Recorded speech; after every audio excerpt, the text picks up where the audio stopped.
6 o'clock, so at this time I'm going to call to order our regular session of Tuesday, February 6, 2018. And first order of business we have this evening is the opening prayer and pledges of allegiance to the flags of the United States and the state of Texas. And Councilman Crawford will lead us in the opening prayer. If you all stand with me, please. Heavenly Father, thank you for another day of your grace and blessings. Thank you for our first responders who always stand ready to help in time of need. Thank you for our police officers and staff who faithfully serve and protect us. Thank you for all who work to maintain and improve our roads and parks and infrastructure.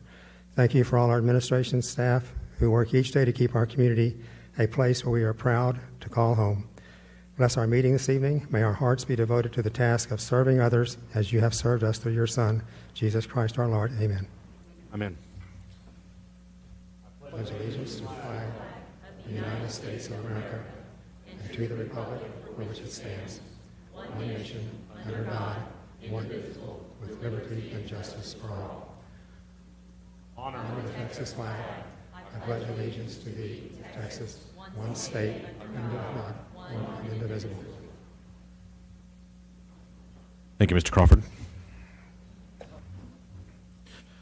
First up this evening, we have the Mayor Pro Tem oath of office, and Dr. Scagliola has asked that we conduct that up here on the dais next to the flag. So, Dr. Scagliola, if you'll join me over this way, please, sir.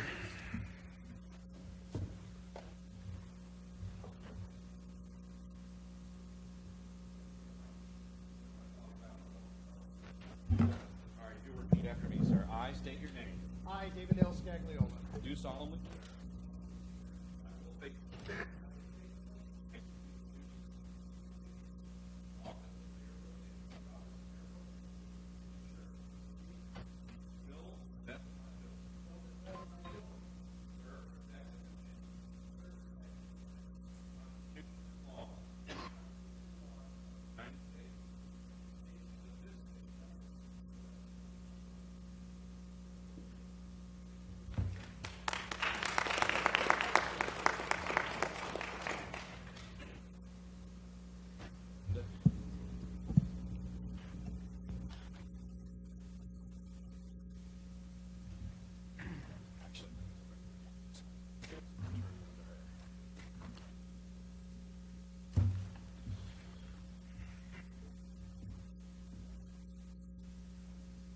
Dr. Scagliola, it is customary at this time, if you'd like to share anything with the council and with those that are assembled here, it's your pleasure, sir. Okay, start the clock. I'll try to keep it short. Yeah, I think if you're going to be moving forward, sometimes it's necessary to reflect on the past. Now, a long time ago, the Greek philosopher Aristotle viewed the political process as a virtuous endeavor designed to promote the common good, benefit the needs of the community. A virtuous endeavor, indeed. Now, I remember a while back when this city council was the envy of the Metrocom, and I was proud to be a part of that team. And I was Mayor Pro Tem at the time, even. Mayor Pro Tem's a fun job. You see, normally the mayor gets to do a lot of fun things. And when the mayor's not around, well, the Mayor Pro Tem gets to do those fun things. And then the mayor comes back, you don't have to do them anymore, which is good, because doing a lot of fun things can get exhausting after a while. I was Mayor Pro Tem one time when the mayor went away, and he didn't come back. Mayor Baldwin was a good man. I know he loved this city, and I'm pretty sure he wouldn't have gone away if he didn't believe this city would be in good hands. I got complimented just a little while ago. They said, you know, Dave, during that time, you were the one that held that council together. And I appreciate the compliment, but didn't really think I was worthy of it because I was just part of a team. When you're part of a strong team, you don't care who gets the credit as long as the job's getting done. But then again, I was part of that team, and I did help to build that team. And maybe history repeats itself sometimes.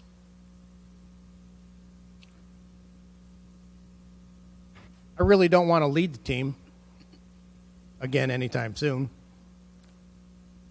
We have a good leader. He's a good man, and I know he loves this city too. And the fact of the matter is, I firmly believe that every single member of this council loves this city.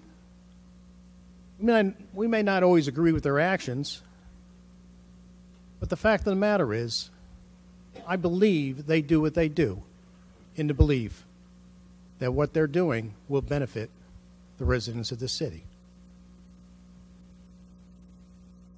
And if you're going to build a team, that's something you can build upon. Maybe all we really need to do is focus on the priorities, focus on what needs to be done. What needs to be done to promote the common good and address the needs of the community.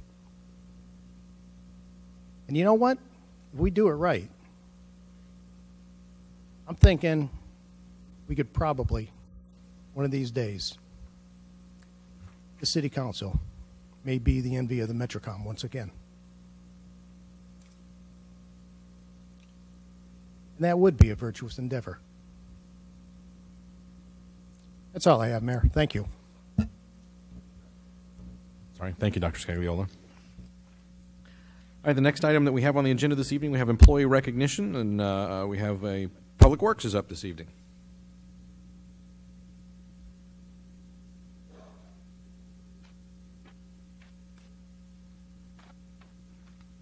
Good evening, Mayor, Council, Mr. James. Evening. I'd like to introduce Trevor Garcia. He is our newest member to the Public Works Department. Trevor started with Street Department on January 6th of this year. Trevor was born in Corpus, August 30th, 1996, and moved to Three Rivers within the first year of his life. He then moved to the Schertz area when he was 4 and currently living in Universal City. He attended Rose Garden Elementary, and from there went to Barbara Jordan, and then proceeded to Corbett Junior High, and finally graduated from Allison Steele High School. Trevor and his fiancée are living together in Universal City and planning on a January 19th, 2019 wedding date. Trevor likes to work on cars and barbecue. Very good. Well, first of all, welcome. Glad to have you with us.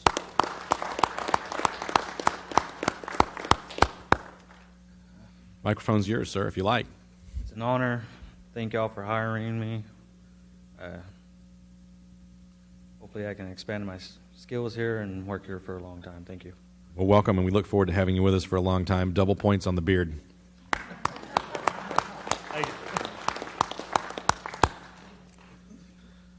All right, the next item that we have on the agenda this evening is, I believe, one of those things that Dr. Scagliola was referring to, that the mayor sometimes gets to have fun things to do, so I'm going to come down to the podium there, and we've got a proclamation regarding the opening and beginning of the official rodeo season.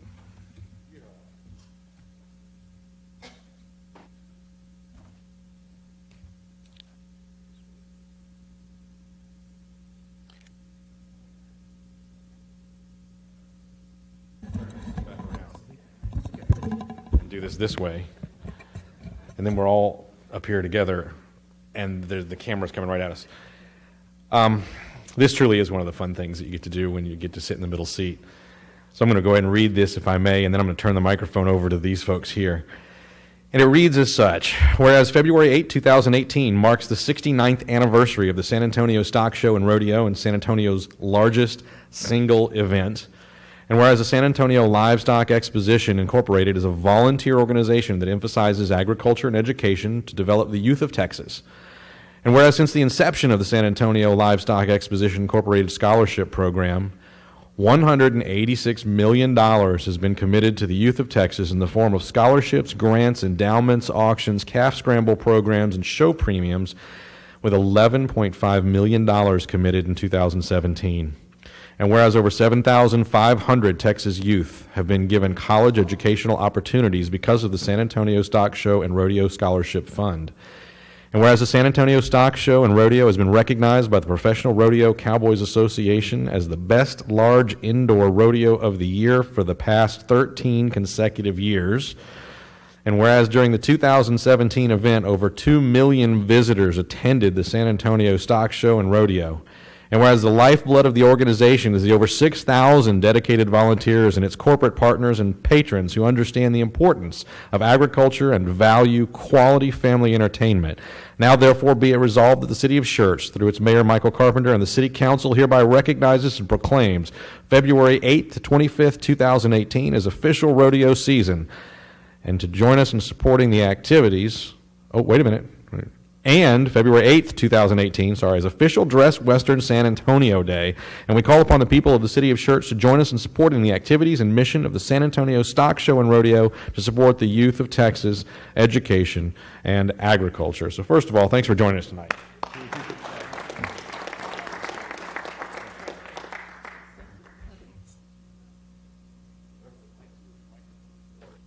Thank you.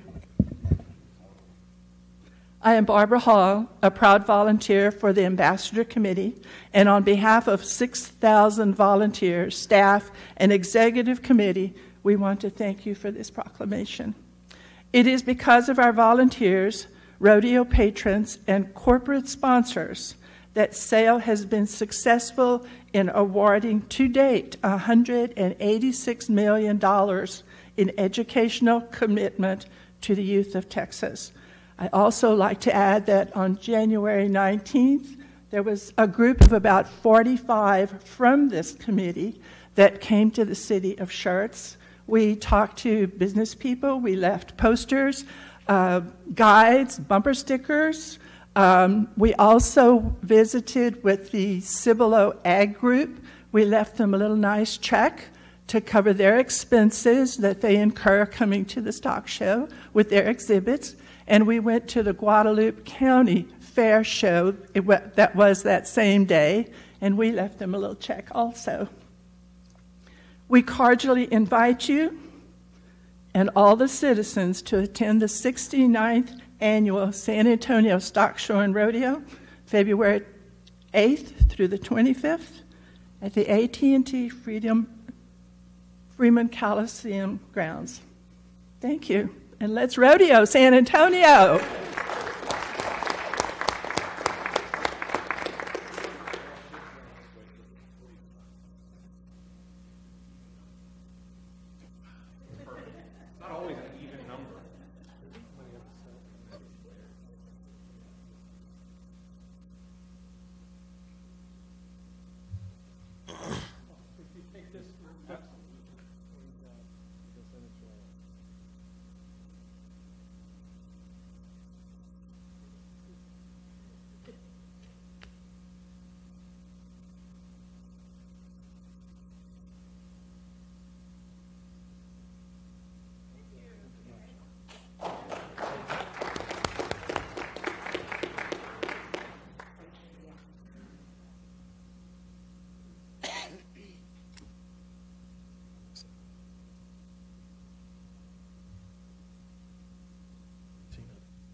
All right, the next item that we have on the agenda this evening is a presentation. It's a Planning and Community Development website. It's a presentation regarding the Planning and Community Development website, What's Developing in Schertz. Oh, I left the microphone again facing the wrong way. Today's my mother's birthday. I couldn't even remember to put things back the way I found it on her birthday. I have to tell her later. She'll laugh at me. She would have expected nothing. She would have expected nothing less, I know. Please. Good evening, Mayor, Council. My name is Emily Groby. I'm with the Planning and Community Development, and this is Tony McFalls. GIS. Yeah. So we are here tonight. Ooh, that was nasty. We are here tonight to tell you about a new feature on the website that we just created.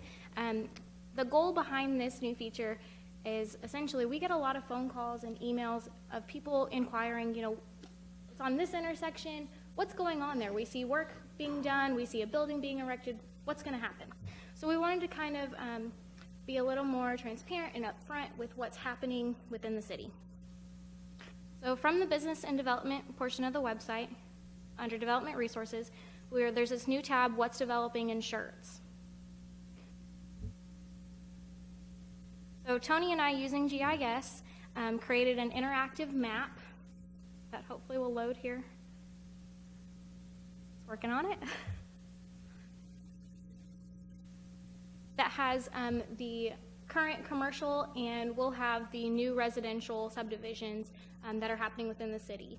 So it is kind of a work in progress. Essentially, what happens is when a new site plan gets approved, so we know a new commercial development is going in, the background will create all the links that you're going to see hopefully here in a minute. And then once site work actually starts happening, it'll get pushed to the website.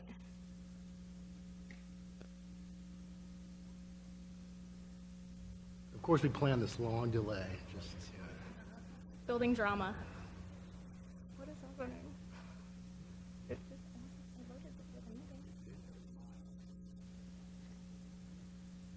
you need it. So we promise it actually does work. We loaded it before the meeting. Not sure what's... Open that bandwidth up. That bandwidth is... Sad face.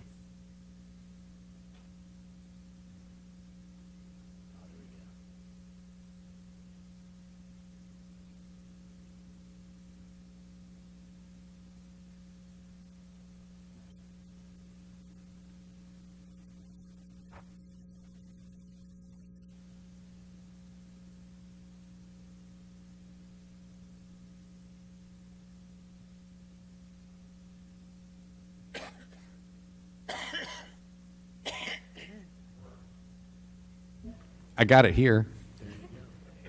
It does work. All right, try it now.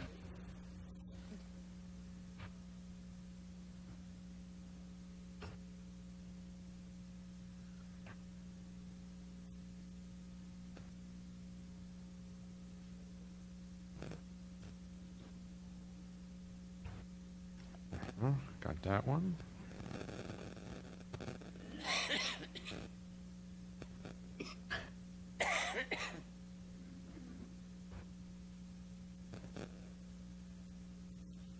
Oh, that's too cool. I'm sorry you can't see it yet. There we go. There we go. Okay, so there's a couple of different features. One, you can just look at the map. So say you don't know kind of the name of the project or the exact address, but you know where it's located on El Bell. You can zoom in within the city and find the project. So here we are on El Bell, and it's the Samuel Clemens. And you can click on it, and it'll show the address and then a little more information. So there's that option. There's also the option of just looking at the full list of the projects that are currently shown. And then there's also another tab called Media that gives a little more information as well. The other cool thing that Tony added on is this link where you can open it in a new window, so it's a little bigger and easier to see. So hopefully it'll really just likes the suspense, I think.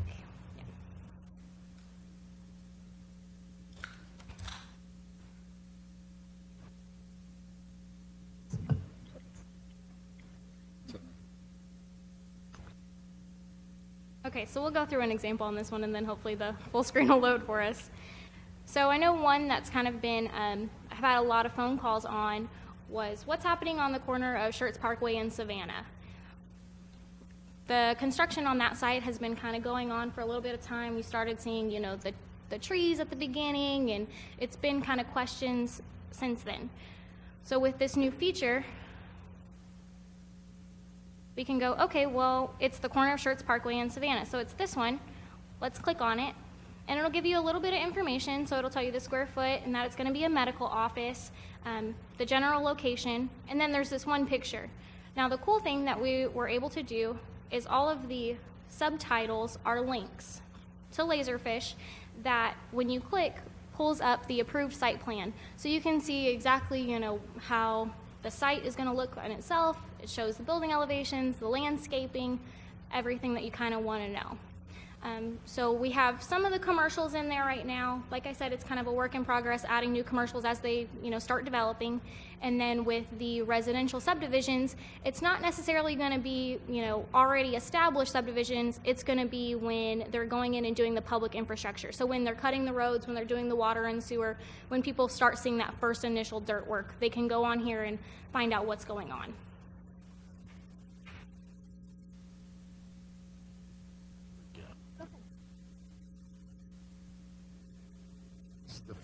This is the full screen map. And as you've noticed on your phone, if you open this one, it's mobile adaptable. It turns into... Yeah, it adapted to the mobile. It showed me the site plan. I was able to open it up. And I just want to compliment Emily on doing a great job on this. It's real easy to build the widgets and the brackets, but she did a lot of research in developing the material and the content that goes in here. We've tried to make this as easy as possible to update quickly. She's done a great job. So when y'all get a chance, if y'all want to, look at it on y'all's phones tonight or on y'all's, iPads, whatever, if you have any, comments or things that you think need to be changed, one thing that we have noticed or, kind of looking at it as just staff, if you don't know that this subtext is a link, you might not know to click on it to see the full site plan. So we're going to add some text in there basically telling people, hey, click on this link. It'll show you the full approved site plan so you can get more information. But if you have anything else while y'all are kind of looking around and searching through it, please let me know, and be happy to make changes. Great. Council, questions for the team that's put this together? Commentary? This is fantastic. So we've talked about this for a long time, and this has now come to fruition. This is great stuff. I mean, this is... we started talking about making substantive changes to the website, and actually all of the infrastructure supporting the city's website years ago, and this is by far the coolest thing that I think you guys have done yet, in bringing together not only the maps, the photos, the documentation. I mean, it's really fantastic work. So thank you very much. I will be spending time on this, and I promise I will give you feedback. I'm sure the council will do the same thing as they dig into this, and as will the public. So job well done. Thank you. Very nicely done.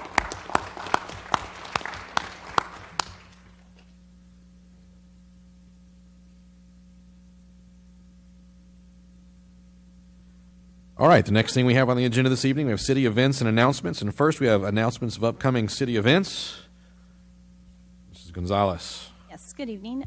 So this Thursday, we have a couple events going on. In the morning at 7:30, it's going to be the Chuck Wagon Breakfast at Frost Schertz Financial Center from 7:30 to 9:30. The Kerr County Trail Riders are also going to be coming into town at 11:30 down at Pickerel Park. At the same time, there is a Northeast Partnership meeting at Olympia Hills Golf Course and Conference Center. On Sunday, February 11th, there is a birding walk that is going to take place at Crescent Bend Nature Park at 8 in the morning. On the 13th of February, we have our regularly scheduled council meeting at 6 p.m. here in the chambers. On the 19th of February, city offices will be closed in observance of President's Day. And then on Tuesday, February 20th, we're going to have our first Council of the Go for 2018 at 6:30 p.m. at Corbett Junior High School. Thank you. Thank you.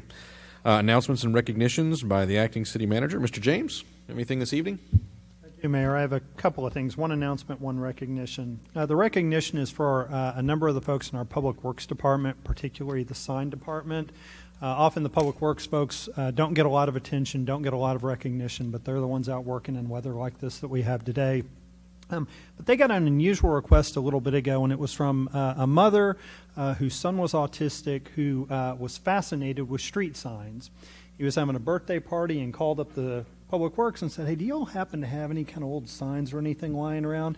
And in fact, they did have some things that they had done some tests for, I guess, that they were able to then say, yeah, we can give you these, and then went ahead and made a street sign with his name on it, and then had some brochures or kind of posters from sign companies that they passed along as well. So again, one of those little things that, would have been very easy to kind of go, oh, yeah, we don't have time, don't have anything, but certainly took the time and really made an impact on somebody. So glad they did that.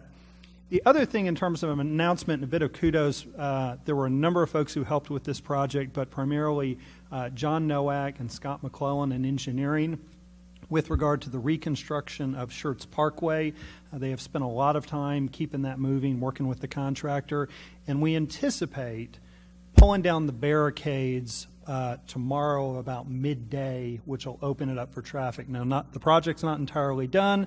There'll still be some things that have to happen that may block off for a bit, but the delays that folks have experienced with that should ease quite a bit tomorrow when they open up the 4 lanes. And then again, I'll work on some signalization stuff going forward over the next few weeks as well. All right, good stuff. The next item on the agenda are announcements and recognitions by the mayor. I don't have any this week. And the next thing we have following that, we have the hearing of residents. And I have several people who signed up this evening. And first on the list is Michelle Terletsky. Yes, ma'am. Michelle Terletsky, 705 Maryland Drive, Ma'am. in Schertz. Hi, everybody up there above me. When I accepted a job with the federal government, I took an oath. That oath was to uphold and defend the Constitution of the United States. There was no expiration date on that oath, and there was not another sentence, a second sentence, which read, in any way I want to interpret the Constitution.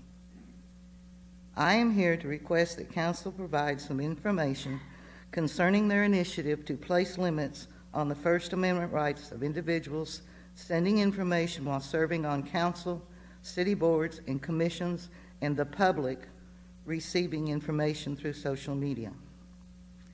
I'm requesting that Council members provide an example of their perceived wording of the restrictions and consequences they wish to place in the city charter limiting the posting, receipt, and sending of information by citizens on their personal social media, which includes Facebook, texting, and email. I believe Council members and persons who serve on city boards and commissions are still citizens. I'm sure you all have read and are familiar with Supreme Court decision Packingham v. North Carolina, 19 June 2017, and court case Knight v. Trump, and that's Knight isn't like in Knife and K-N-I-G-H-T, in the Southern District Court of New York. Now, I've read various other things about the First Amendment. I've read Dr. Kaiser's research paper. Took me 45 minutes to read the title and an hour and a half with a dictionary to read the entire paper, but I read it. I'm familiar with the UCMJ, and to my knowledge, the UCMJ pertains to military employees, although I'm willing to debate the UCMJ and how it works. I've read the state constitution and other municipal laws and guidances, so if you will give me just one comment stating why you disagree with just one of the Supreme Court justices' opinions, or how Knight v. Trump doesn't apply to what you want to do, it might help me understand your concerns. You have the right to remain silent, and you have the right to have an attorney present. I believe that's the Fifth Amendment. If you choose to remain silent, that will enforce my suspicions that there is a personal agenda attached to your effort. For those who aren't familiar with these two court cases, the identity of the plaintiff in the Supreme Court case, as I'm sure counsel already knows, is really not relevant to the council's issue. However, I believe the opinions of each of the court justices pertaining to sending and receiving social media information are relevant. By the way, the full name of the plaintiff in the second case, I've only been drinking water, is Knight First Amendment Institute, Columbia University. It has always seemed strange to me that some members of council have been so vocal about limiting access to social media when members of Congress and the Commander-in-Chief use social media to say just about anything they wish about anybody. There's a congresswoman in Missouri that stated that the president should be assassinated, and there was no action taken by Congress to silence or limit her social media accounts. I'm looking forward to your comments. I truly need to be educated on this subject and indeed wish to hear your thoughts and opinions. Thank you. Thank you. Next on the list this evening, Brent Bolter.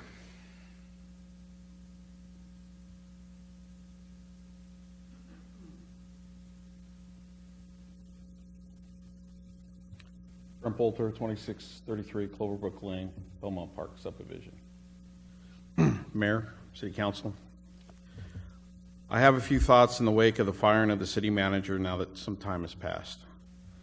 I have yet to see any justification as to why it was necessary to have a special session to debate and then have a vote to fire the city manager.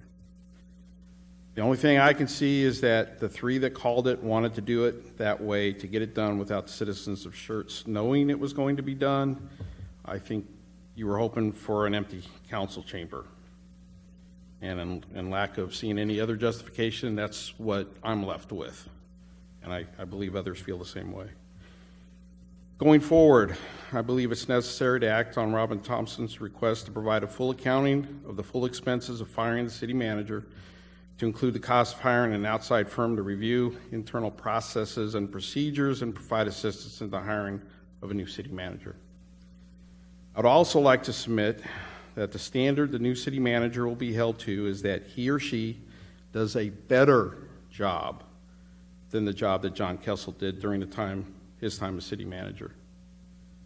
Anything less will brand firing John Kessel as a failure.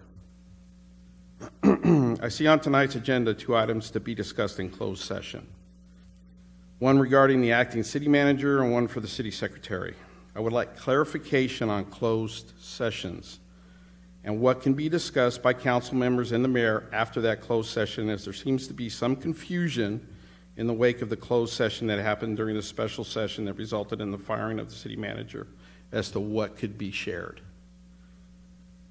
The more things that happen behind closed doors and the less information provided to the citizens of Schertz in the wake of those closed sessions is detrimental to establishing trust and faith that actions taken behind closed doors were in fact warranted. It is the city council's job to make sure that the city manager and the city staff are doing the job they've been hired to do. And it's the city council's job to take the appropriate action if they aren't doing their job in a satisfactory manner. In essence, you're their boss. And they need to keep you well informed to make sure they are meeting the mark and doing that job. Now, whose responsibility is it to ensure that the city council and mayor is doing the job that they have been elected to do? Who is your boss in effect? That would be the citizens of Schertz. And more specifically, the citizens that voted you into your positions with the trust and faith that you would do the job you were elected to do. So, just like any subordinate, it's important to keep your boss fully informed of what you are doing and why you're doing it. I find in the wake of the firing of the city manager that some of you have completely failed in that regard. We, the citizens of Schertz, especially in the wake of that action, have not been well informed as to why that was necessary. And that's your responsibility to get that information out. You don't tell your boss, oh, that's for you to figure out, or that's for you to do the legwork. No, it's on you, the subordinate, to provide that information and provide as much information as possible to inform your boss, and that's the citizens of Schertz. Okay? That's your job to do. Like you would be in any situation where you have a boss. You keep the boss informed. I think that some of you didn't do your job in that regard. Going forward on the issues facing the city, I want to see more information provided by council and the mayor as applicable, more openness to your boss, the citizens of Schertz. So we have full faith and trust that the actions you are taking are in fact for the full benefit of the city of Schertz. Closed door sessions and an unwillingness to provide a full accounting in the wake of those closed door sessions isn't the way to give us, the citizens of Schertz, that full faith and trust in what you're doing. Openness. Tell us why you're doing what you're doing. We're your boss, and I think we deserve it. Thank you for the time. Thank you. Next on the list this evening, I have Tim Jacobs. Sir?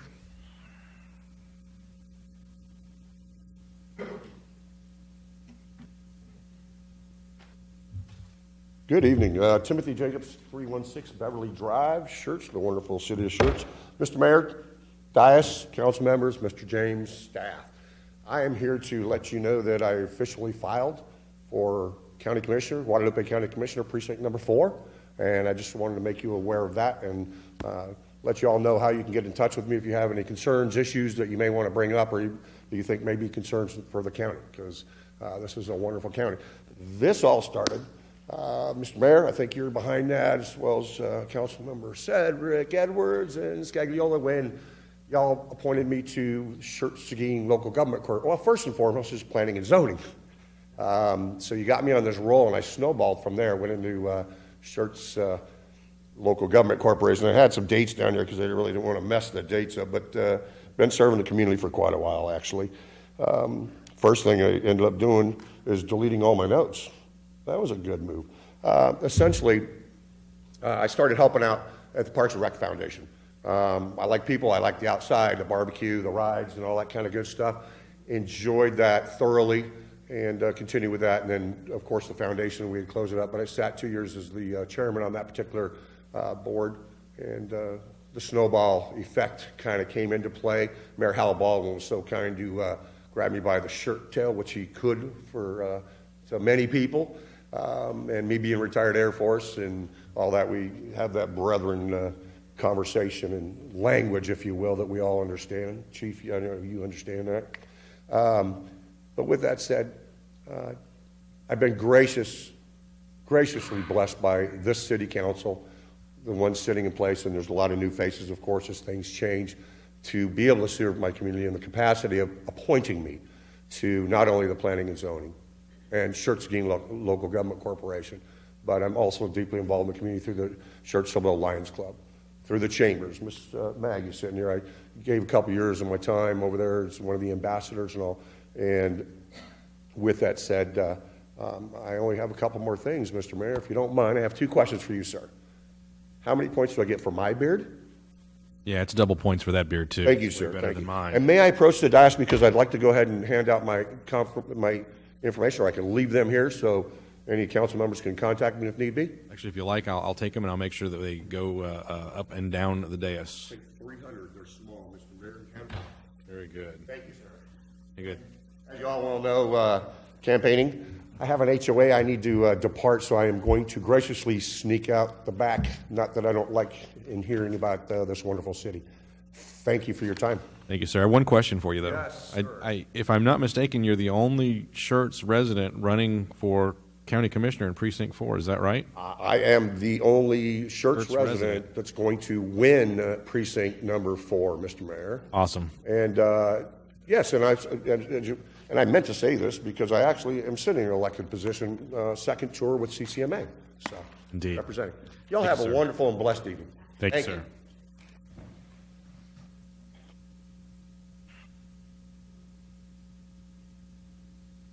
All right, next on the list, Maggie Titterington. Maggie?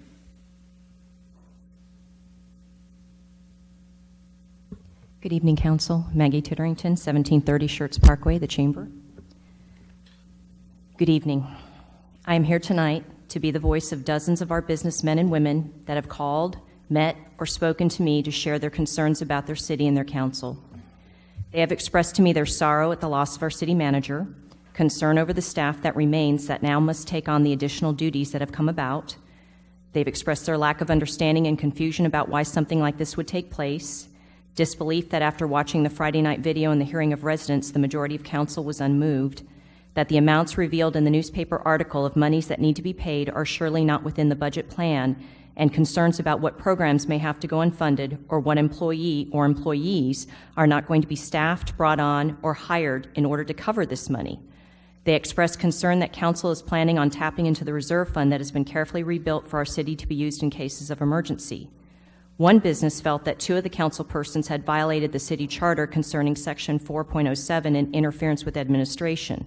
And finally, a business prospect that would like to plant a large facility in Schertz called me to voice concerns over the stability of our city. The most alarming thing that these businesses expressed was their lack of voice, that they feel that if they were to come here themselves tonight or any other time, there would be retaliation from certain council members that would harm their businesses, possibility of future expansions to be considered, or the successful continuation of their business within the city of Schertz. This fear seems ridiculous, but it was actually realized last week by one of our businesses when it happened to them. I respect this position that each one of you holds on the city council and the responsibilities and the civic burden that this position places upon your shoulders. But within that responsibility is accountability to the citizens, the businesses, and the future of our city. We build our city together. It's not just you, it's not just me, but it's all of us.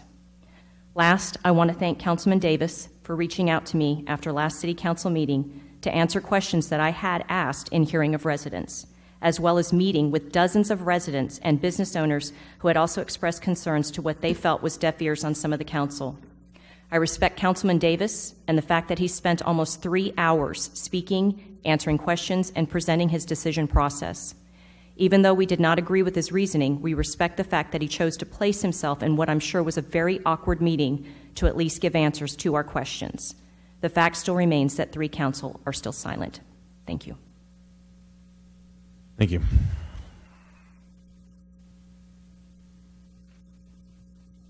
All right, next on the list this evening, Robin Thompson.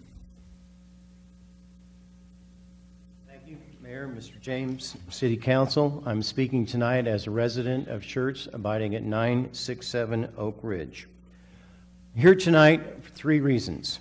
First, to remind the Council of my official request for a complete financial accounting and transparency of all costs associated with the majority of the Council's decision to request the resignation of our City Manager, and for this information to be regularly updated and shared with the public at a monthly meeting of the Council. I will say that in 3 years on the council and any other comments I've made, I received more response, more feedback from residents on this one comment than any other comment I've made. I feel that speaks to the majority. They're saying this is something we want to know as well. Second, on tonight's workshop to discuss and possible action on the hiring of an outside firm or firms to assist the City Council during the period of transition. As stated in the minutes of the last council meeting that you are asked to approve tonight, this item was requested by Councilmember Crawford, who, in his request, publicly stated the following comments: that this was something that, quote, at least 5 members have not been through in the past, unquote. That Councilmember Crawford specifically stated, quote, an attorney, certainly someone that knows more than they, referring to the council, know, unquote. That, quote, we don't have much experience on council, certainly the members here, unquote. I find these comments ironic, as a majority of the council felt they had enough experience to ask for the resignation of one of the most accomplished city managers in the history of Schertz, but now you admit you do not have enough experience or wisdom to know how to hire a new city manager without paid outside help. Relating to this, when the council discusses this item in the workshop later, I ask that the council table any action on this until a final cost for outside help has been determined.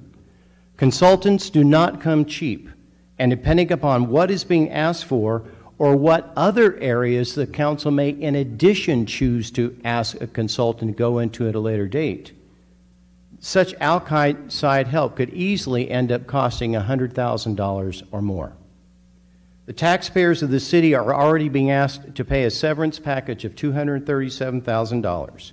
With consultants' fees, the search of the rest of the cost of the rest of the search far more, you could easily be asking the taxpayers to pay more than $400,000. In addition, I ask that the council take no vote on this consultant unless we, the taxpayers, also know from what fund the cost for any such consultant would come from. For again, this does not rise to the council's own definition of an emergency from which reserve funds can be used. The taxpayers deserve to know what programs or staff positions are being impacted because of your spending decisions, without telling the taxpayers where this money is coming from. In essence, you are asking us, just give us the authority to sign the check and we'll fill in the amount later.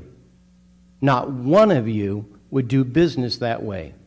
And now you're asking the taxpayers to trust you to do business the same way. That logic doesn't fly. Third, I would like to speak to the actions of the council members during the special retreat meeting of January 19th, 2018. It is said that actions speak louder than words. Therefore, I note these following actions as stated in the official minutes. Council members Davis and Kaiser left the meeting at 12:07 p.m. Councilmember Kaiser returned at 12:24 p.m. Councilmember Edwards left at 1:20 p.m. Councilmember Kaiser left at 1:42 p.m.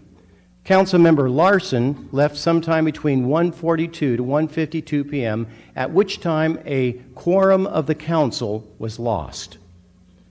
The master calendar, which you're going to be talking about again tonight, the master calendar for Schertz is given to all council members with far enough notice that these quarterly workshops should be a priority for all council members to take the time needed to attend these meetings in their entirety, even if you have to take a day off as vacation time. This is something you committed to when you took your oath of office. It is part of your job that you said you would be elected to in representing the residents of Schertz. For a majority of the council not to care enough for the city staff who are attending this meeting in its entirety, or who were brought in at the end of the retreat expecting to find the city council members present, for a majority of the council members not to care enough for the city's residents to prioritize the time needed to be at this entire meeting is disappointing, embarrassing, and frankly does not speak well of the 4 members who left early. I commend council members Gutierrez, Scagliola, and Crawford for staying the entire meeting, for their actions also speak louder than the words of the 4 who left early.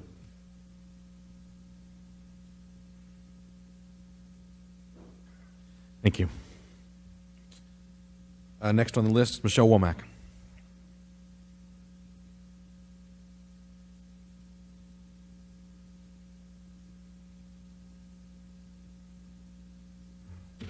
Good evening, Michelle Womack, 2944 Mineral Springs. How are y'all doing tonight? There's been a lot of talk about the need for people to release the reasons why we dismissed the city manager. I've been asked numerous times, almost attacked, because on social media, I've refused to answer those questions. I've fought on some of your behalves, on the behalves of your spouses, over this. And I've stayed silent. However, I do think there is a need for people to know, and so I think this is a more appropriate forum. So one of the council members told me, from my fingertips to yours, you'll never win an argument without all of the facts. We deserve the facts. So I'm going to relay just a brief description of the facts that were presented to me from 6 council members who I personally spoke to. And I want to thank every one of you who took the time to speak to me. You spent a lot of time. I had a lot of questions. I talk a lot. We all know this. And I appreciate that. So here we go.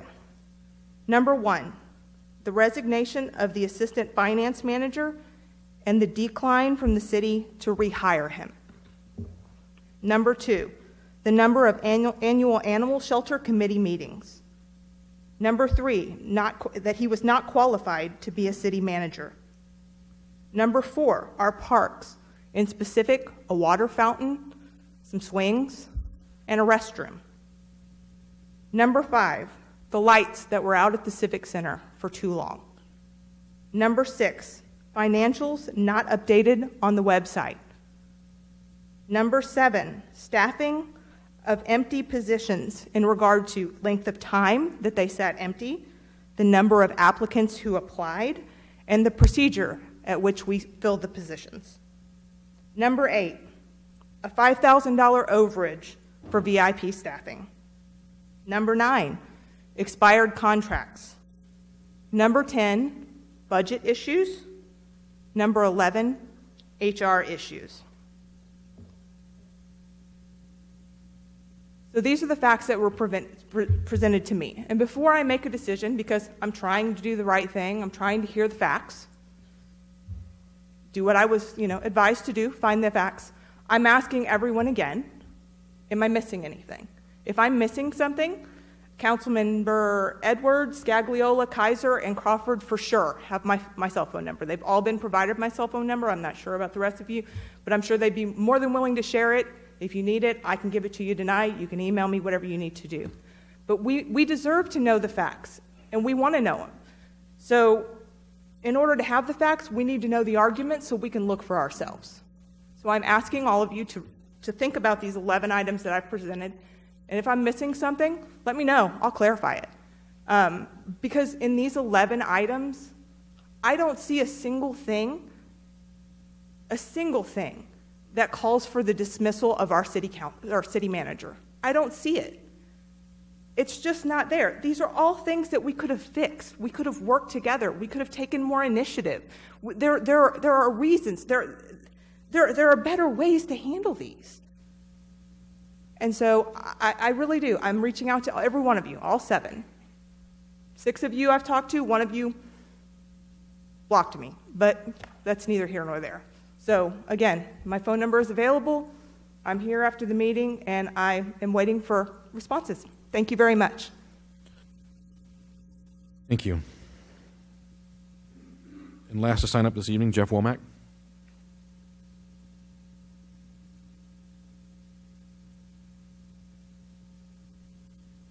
Good evening, Jeff Womack, 2944 Mineral Springs. First and foremost, I kind of feel like this needs to be said at this point. Michelle and I do not collude on what we're going to say here. This time it just happened to be that we were on the list at the 1-2 type punch. So I had a lot of things I was thinking about saying tonight and everything. I really do feel like the darkness that we've been warned about in this city by a certain individual really has descended over the last month.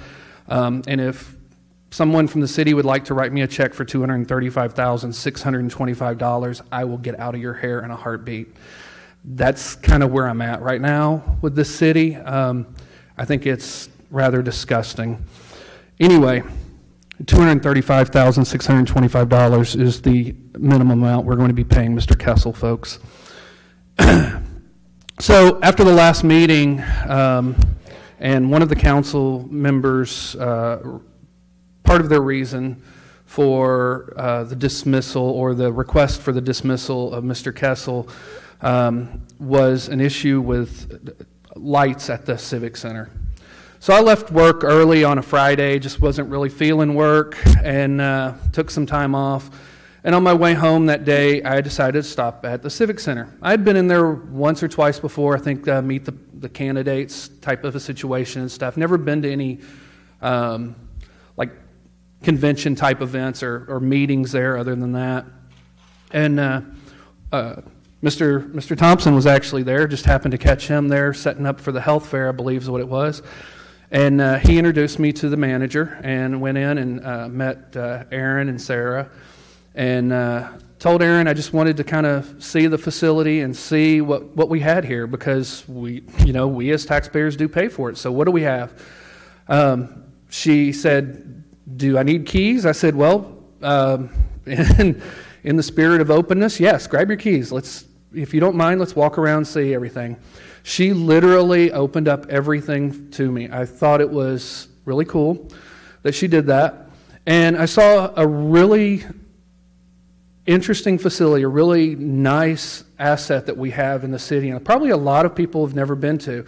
The people that have been have probably a small percentage of Schertz residents that have ever been there. Walked around. I'm a fan of Hotel Impossible and Anthony Melchiori, and for all of us Air Force guys up on the dais, he was a Air Force officer in services. But he nitpicks hotels and stuff. So when I walked through there, I was given the council person the benefit of the doubt and really nitpicking when I went through. I saw some green paint on the wall that I thought was a little outdated, and Erin said, before I even mentioned it to her, she said, I'm getting rid of the green paint. It's going away. It doesn't really fit in 2017, 2018 anymore. And my comment was, well, the green paint just shows any kind of scuffs real easily. If you scrape it, you can see the white from 10 feet away if I don't have my glasses on. But we walked through the whole facility. She told me about what they do over there, her staff that she's got, the fact that they're on duty anywhere from 7 o'clock in the morning till 1 o'clock in the morning, which is pretty amazing. I mean, I'm pretty sure that only our fire, EMS, and police have those kind of hours in the city. So, and most people don't even know that it's there. But she told me about a lot of the things that they're getting used for. Because I was like, well, what happens here? I mean, once Live Oak Civic Center went away, did we pick up a lot of that stuff? And she said we were kind of a different clientele and everything. She said we do a lot of weddings over there. They're huge in quinceañeras. And she was showing me their changing room and what they want to do to fix that and stuff, and how she's got that planned out over the next couple of years of her budget and everything. I walked through looking for those burnout lights. I did point out one sconce to her. I don't think we have sconces in here. Nope, we don't. But they're up fairly high. She told me that they have to put in a work order. They have to get a man lift to safely change them and all that stuff. I'm just a hillbilly. The last words of a hillbilly are, hey, y'all watch this. I just do it. But walked around, went through everything, and then when we were getting ready to leave, we were standing out in the little lobby area between the two sides of the building, and she pointed out very proudly her light fixtures above me. And for those that go in there fairly often, there's 3 large chandelier-type light fixtures. During this past year, one of them was broken or cracked, and she needed to replace it. Part of her budget. Cool, it's going to be an expense, a big expense, but she went to go to replace it. They don't make them anymore. There's 3 of them. She couldn't buy all 3 on the 2017 budget, so she, and I think this was pretty smart, she replaced the one that was broken, which was one of the 2 sides, and the one in the middle she left the same. It's a little different. It's kind of the glass on it is a glossy white glass as opposed to a frosted glass that you'll see a lot in homes and businesses now. So she replaced that, and she assured me that the fixture would be replaced in 2018. She's already got it on her budget, along with some other things happening at the Civic Center and, Brian, what's the gym? The community center. I always forget the difference between the two, the old gym and the new fancy facility. But, I would encourage people to go over there. If you haven't gone, if you missed Robin's health fair, I know there's a vinyl records fair coming up. There's another health fair coming up. I think, is it this week that the heart thing is going on over there, the life screening? There's all kinds of wonderful things that are going over there, and most people don't know that it's over there. So I would encourage people to go over there and see it, especially seeing how well it was used as one of the reasons to get rid of Mr. Kessel. So thank you for your time. Good evening. Thank you. All right, I don't have anyone else signed up this evening under hearing of residents, so we will move on to our first workshop, and the first workshop is discussion and possible action regarding hiring outside firms to assist the City Council during the period of transition, to include review of internal processes and procedures and the hiring of a new city manager. I think staff has done a little bit of preliminary work for us on firms that could help us search for a city manager, and do you guys have a presentation on that, or just informational? Just informational. We can certainly walk you through it if you'd like. may not be necessary. We can probably review that as we go through the process of deciding how we're going to move forward. But in particular, Mr. Crawford, you had asked that we have some conversation onto this one, so I'll yield the floor to you, sir. Thank you. I'd like to read what we talked about on the phone on Wednesday, Mr. Mayor, as a preamble. I talked to the mayor on Wednesday morning for an hour and 22 minutes. The call was to ask him if I could put some additional information on the agenda for tonight for this subject. And I'm going to read to you what I read to him. The discussion of possible action to engage a law firm to assist the City Council in conducting an independent investigation as authorized by Section 4.10 and 4.11 of the City Charter to gather information and render legal advice, legal or otherwise, to the City Council regarding facts and circumstances surrounding the City Manager's resignation. Due to the public demand for clarity in Council comments regarding vague generalities and related to the matter, to improve transparency and guide the City Council in selection of a new City Manager. Second item, city's HR and financial operational practices. Number 3, practices which may improve operational efficiencies for city departments. Number 4, review and scope and applicability of City Council Code of Ethics, Rules of Conduct, Policy and Procedures, and any other documents as necessary. Number 5, any additional items as required which may provide helpful guidance to the new City Manager when hired.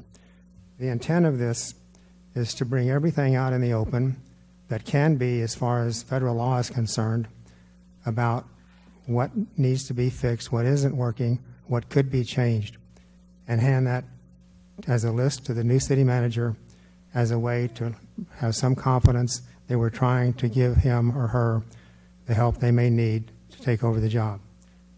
We need to provide a clear and transparent set of facts to the residents and the new City Manager about past events to effect a smooth transition as possible.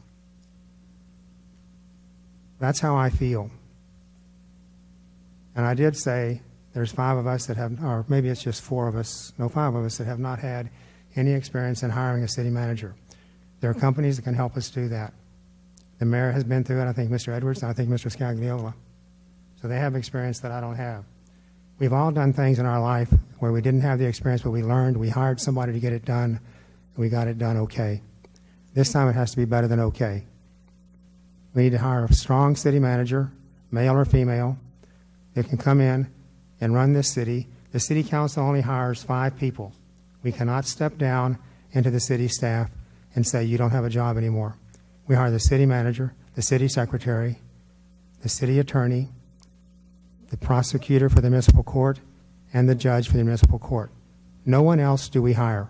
No one else can I reach down and tap without at least letting the City Manager, or in this case, Mr. James, the acting City Manager, know that I would like to talk to somebody. And that's for a reason, so we don't get in their way. So that's what I wanted to let people know tonight, that these are things that are important. This is very important. And we don't know what we don't know. Thank you, Mr. Mayor. Since you brought up the phone call that we had, let's explore that a little further. I think you were accurate in what you just read, that you had said that was what you would have liked to have had on the agenda. I think that if the council had heard that on the previous, when we met previously, that there might have been objection to that, and so, but we did get something on the agenda that would allow us to converse about this and give you an opportunity to share your concerns. Also in that call, I asked if there was anything in particular that you could point out to me that you felt needed to be looked at by anyone that we might hire in this capacity. And well, I think you just said a few minutes ago, we don't know what we don't know, and there wasn't anything in particular. And I also asked, if I recall correctly, if you had some particular concerns about the finance department in particular, if you had spent any time were visiting with our auditors. I think you'd said that you had not to date. That's correct. And so I just want to, I brought something with me tonight that talks about what an auditor's responsibilities are. And the city, the taxpayers of the city have already paid Armstrong Vaughn to conduct a full audit of our finances and our finance department. They're wrapping that up as we speak. They did that primarily in late November, beginning of December, and they do that, of course, after the fiscal year closes, September 30. And they're soon to present to us their findings. And here's some of what their responsibility is. And this is just kind of boilerplate information from the bodies that talk about what a CPA's responsibility is and what an outside auditing firm's responsibilities are. And it says the auditor's responsibility is to plan, perform, and conduct an audit in accordance with auditing standards generally accepted in the United States in order to obtain reasonable assurance that the financial statements are free of material misstatements, whether by fraud or error. The auditor is also responsible for obtaining an understanding of the entity's environment, operations, and internal controls. So we pay for this every year, and I'm concerned, Mr. Crawford, that you say you want to hire an outside firm to do what we were already paying an auditing firm to do. That definitely concerns me. It concerns me that you haven't visited with them or shared with them your concerns about what maybe. I just, again, we don't know what we don't know, so I don't know where to go with that. And I think that if you'd taken time to look at the last 7 years of audits that have been done, you would see a series of comments that have come from the auditing firm about things that we weren't doing as well as we should and how those have been remediated over time. And indeed, maybe a couple that we did a little better on, but they said, this isn't quite as good as it should be. So I'd like to stop there and just give you a chance to respond as to why you want to hire another firm to do something that we're about to complete and we've done every year as a city as far back as I can remember. I was concerned about Mr. Garcia, the Assistant Finance Director, and his comments made about bank reconciliation, credit card issues, his lack of access to the financial records and the software to do his job after he had been working here for 8 months. That's a significant flag to me. And if it's not being done after 8 months, I'm not sure that me talking to the auditor is going to make any difference. That's why I wanted somebody independent as per the charter. But you didn't ask the auditing firm if they had any concerns about that, the actual auditors? I didn't personally. Yeah, I think that I did. I actually went to the auditor's offices and sat with them, and I don't think they share your concerns. And I will tell you, too, that since you've brought up whether or not that employee had access to the financial records of the city, I went and checked on that as well with IT and with the finance department, and it turns out that that employee actually had full access to the financial information within our ENCODE system. So I'm not sure where we're going with that. You have a Mr. point Mayor, of order, please. I think we're getting off into an area where we probably should not be going. We're discussing an employee out on the dais. I wouldn't want it to be me, and I can certainly tell you I think that we are out of order at this time, and I'd like for the city attorney to give me an opinion or a legal opinion on that. So it's not actually a point of order that you bring up, but I'll tell you what, I'll defer to the city attorney and see if he would like to make any comments about the current conversation. The agenda item states discussion and possible action regarding hiring outside firms to assist the City Council during the period of transition to include review of internal processes and procedures and the hiring of a new city manager. To date, the entire discussion has been centered around that agenda item. The discussion about this particular employee, in my opinion, starts to work towards the fringe, but is certainly, if it's part of the reasons why we want to have this outside audit, is within the parameters of the Texas Open Meetings Act. Point of order is I don't have any ruling for you given the comments from the city attorney. With regard to, and this is part of our conversation that we had as well, Mr. Crawford, with regard to any concerns you might have with the HR department, we have within our firm that represents the city, and by the way, they don't represent the city council or the employees, they represent the entire city, and they have an ethical responsibility to point out if they feel that there are any deficiencies in our operation, problems that they see, legal issues. And I have every confidence that if they did, that they would. Denton Navarro has consulted with us numerous times with regard to HR situations that we've had. That's normal and routine and customary for any organization to make sure that we do things the right way and have appropriate outcomes. And I'd ask you at that time if you had visited with our attorneys and shared any of your concerns to see if they had any insight. I think you had said that you had not visited with our attorneys with any concerns you had about our HR department. Is my correct recollection? The recollection is correct to the extent that I had not visited with the city attorney. If I said HR, that's okay too. I did talk to the city attorney after we spoke, about 3 hours later, but not about HR. Yeah, I think that in the thing that you read just a few minutes ago, you specifically pointed out, and I think that it was pointed out in the minutes, that you had concerns about HR, but again, have not talked to our city attorney about those concerns or the HR specialist that works within our attorney's firm. So I'm going to stop there. I think that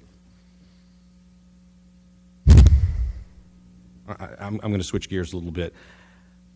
When I asked to have the agenda item put on for discussing whether or not we want to hire a third-party firm to help us find a new city manager, I apologize, and I mistakenly thought that that was part and parcel of what you were asking us to do, and after our conversation realized that that wasn't really the direction that you were going. But since I put that on there, I really don't have a strong feeling that we need to hire an outside firm to help us find a city manager. I've already had city managers sending me their resumes.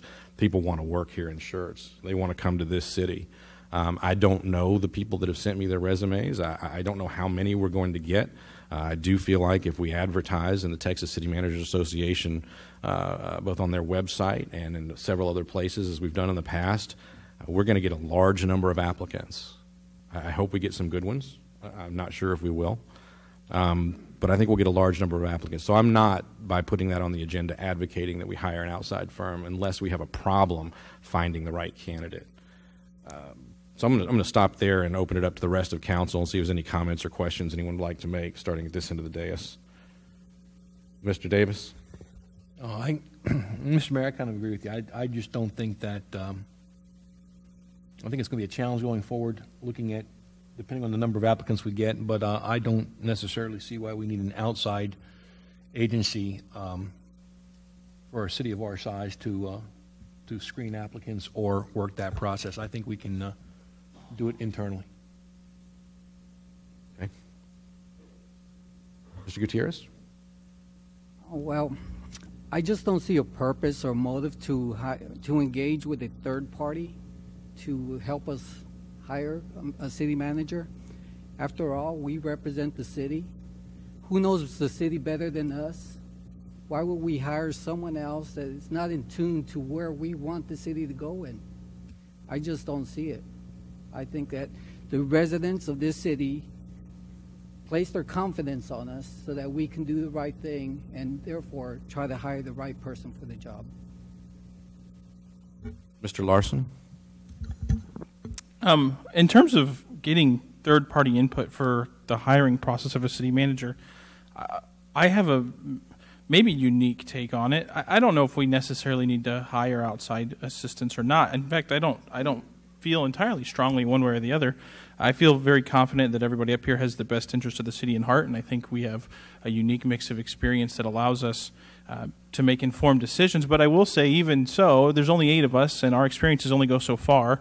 And I do believe that there's going to be a great number of applicants. What I would like to see, instead of hiring a third party, I'd like to see a citizen committee put together of residents and local leaders who can participate in the interview and hiring process, and we can receive input from the people who have their shareholders and who the next city manager is. And I think we've done that in the past with other opportunities.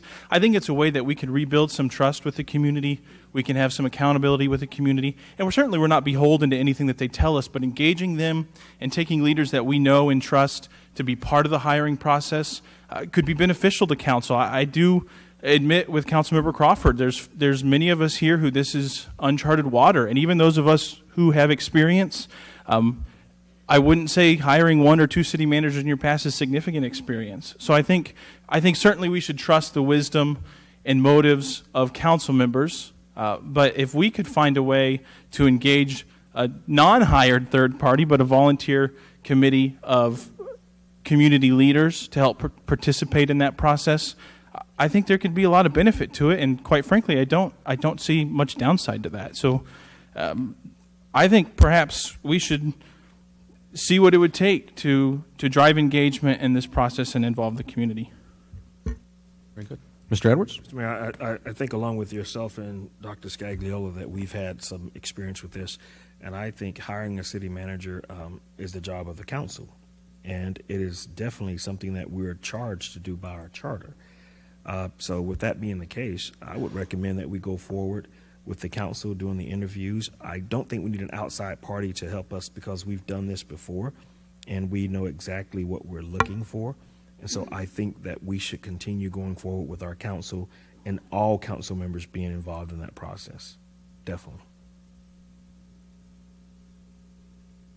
Dr. Kaiser? Yeah, I've been on hiring committees both when we've used outside firms and when we haven't.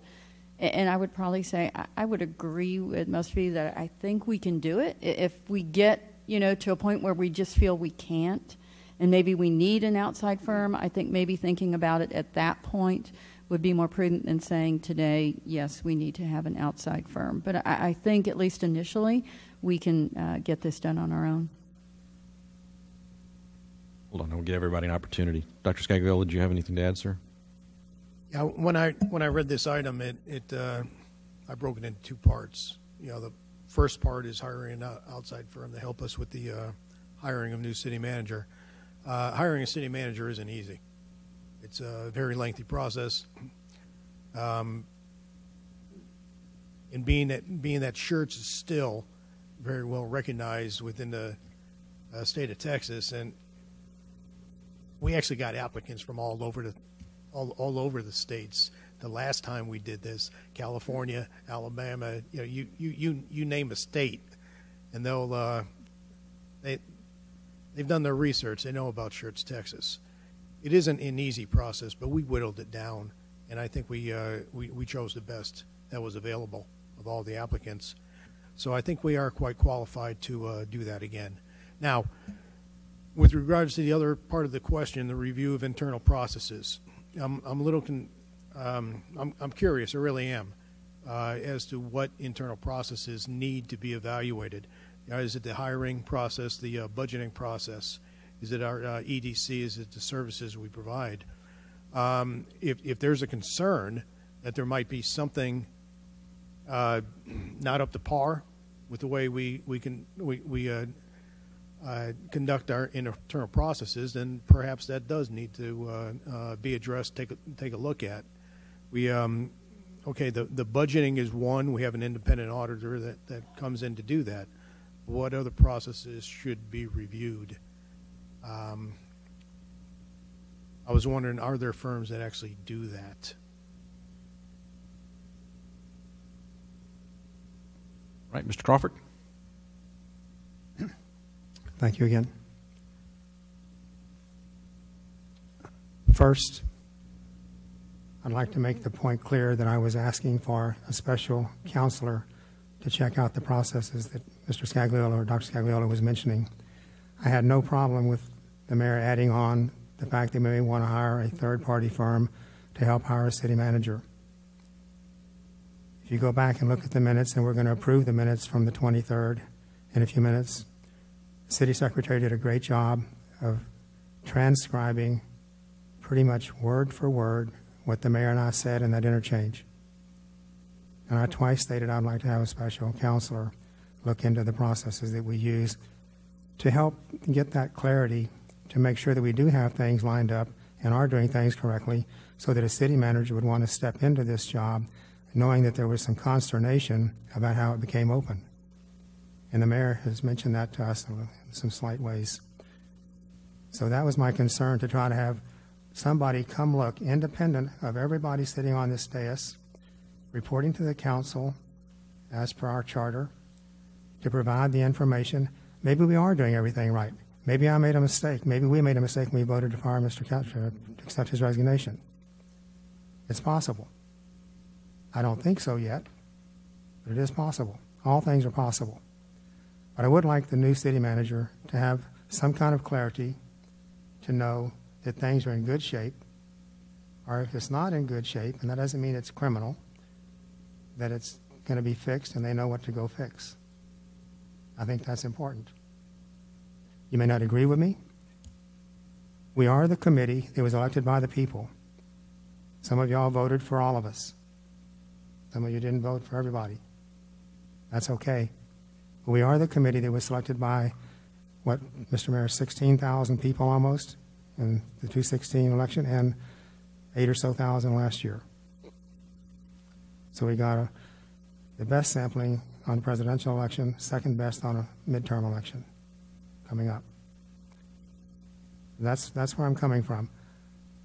For the Mr. and Mrs. Womack, item number 2 on our agenda, the consent agenda, and item number 10 on the agenda tonight are discussions about code of ethics and procedures. And you might want to stay and listen to what we talk about on those 2 things. I would like us, and I told Mr. James last Friday, I believe it was, I walked into his office a little before lunch to say hi, and he made a comment about the fact that he was fixing to have lunch, and I was welcome to sit down and visit with him. And I said, that's a great segue to what I want to say. I said, I would like for you to be so transparent that I could see lunch from any direction I look at you. Not to be funny per se, but that's the kind of transparency I'd like to have our city have. I'm not saying it isn't like that. I'm saying that's what I'd like it to have. It's important because some of you have mentioned that very clearly. And I spent 38 years of my life in the Navy, and there's some people that like me to forget about that because the military has a set of rules that are not the same as the civilian world. But trying to tell your boss exactly what goes on, I've always done, or I wouldn't have been promoted to where I retired at. That's not an indictment against anybody else. It's a fact. If I tell my boss what's going on, my boss knows what's happening. If I don't, my boss does not know. And it's important that I keep my boss informed. I'm hampered to inform you folks, as the rest of us sitting up here, by the Open Meetings Act to some extent. And I'm not even sure we're all clear on what the Open Meetings Act really means and what we really can talk about. It's convoluted. Even the attorneys can't always agree. No disrespect to Mr. Zeck at all. We really didn't talk about that the other day when we spoke on the phone. But it is kind of difficult when we're going to discuss this in a few minutes, and it may be that we can't say anything that comes out of the executive session, period. That means we can't talk to you folks. That's why several of us have been very reticent to say anything, because we don't want to be sanctioned by the council. I don't want to be. But I don't like being told I can't say what's true, or what I know to be true, or what I said to somebody. So that's where I'm coming from, Mr. Mayor, and to the members of the council here, and to the audience, and to the staff. I don't know everything, but thank you for listening. Mr. Edwards. You know, so I had an opportunity prior to giving up my committees. I gave up the audit committee and I gave up the investment committee, and I went through the municipal finance as well. I went through a lot of the training downtown, and I'll tell you, every year you have to go through the training. You sit through it, and I look at the finances, and I don't have a problem with the finance part of it.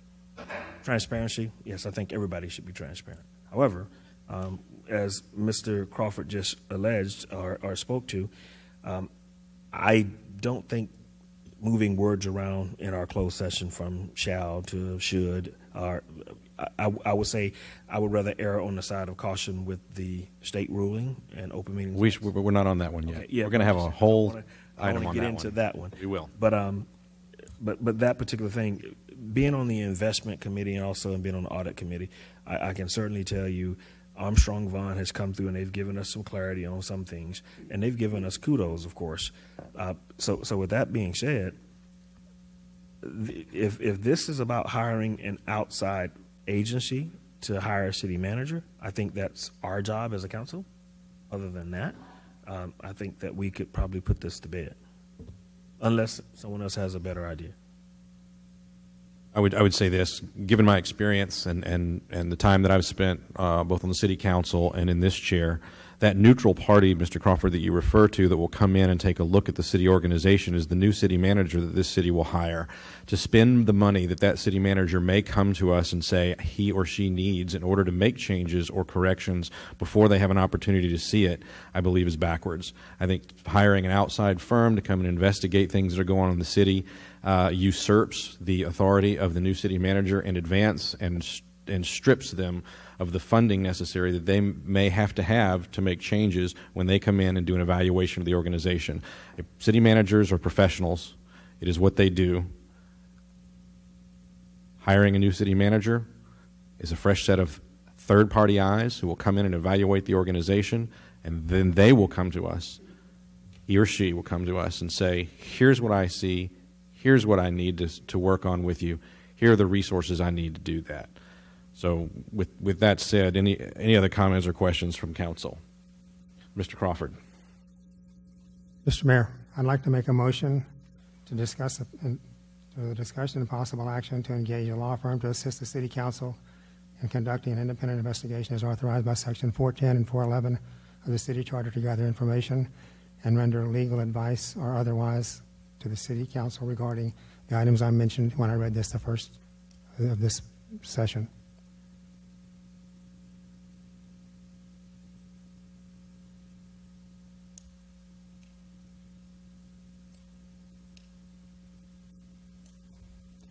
Your motion fails for a lack of a second. All right, we're going to move on to the next item that we have on the agenda this evening. The second workshop, discussion and possible action with regard to the City Council's master calendar and meeting notification procedures. Councilman Gutierrez, you had asked that this be on the agenda. I'll turn it over to you, sir. Yes, sir. I think on the agenda items, they provided a sample of what the agenda would look like.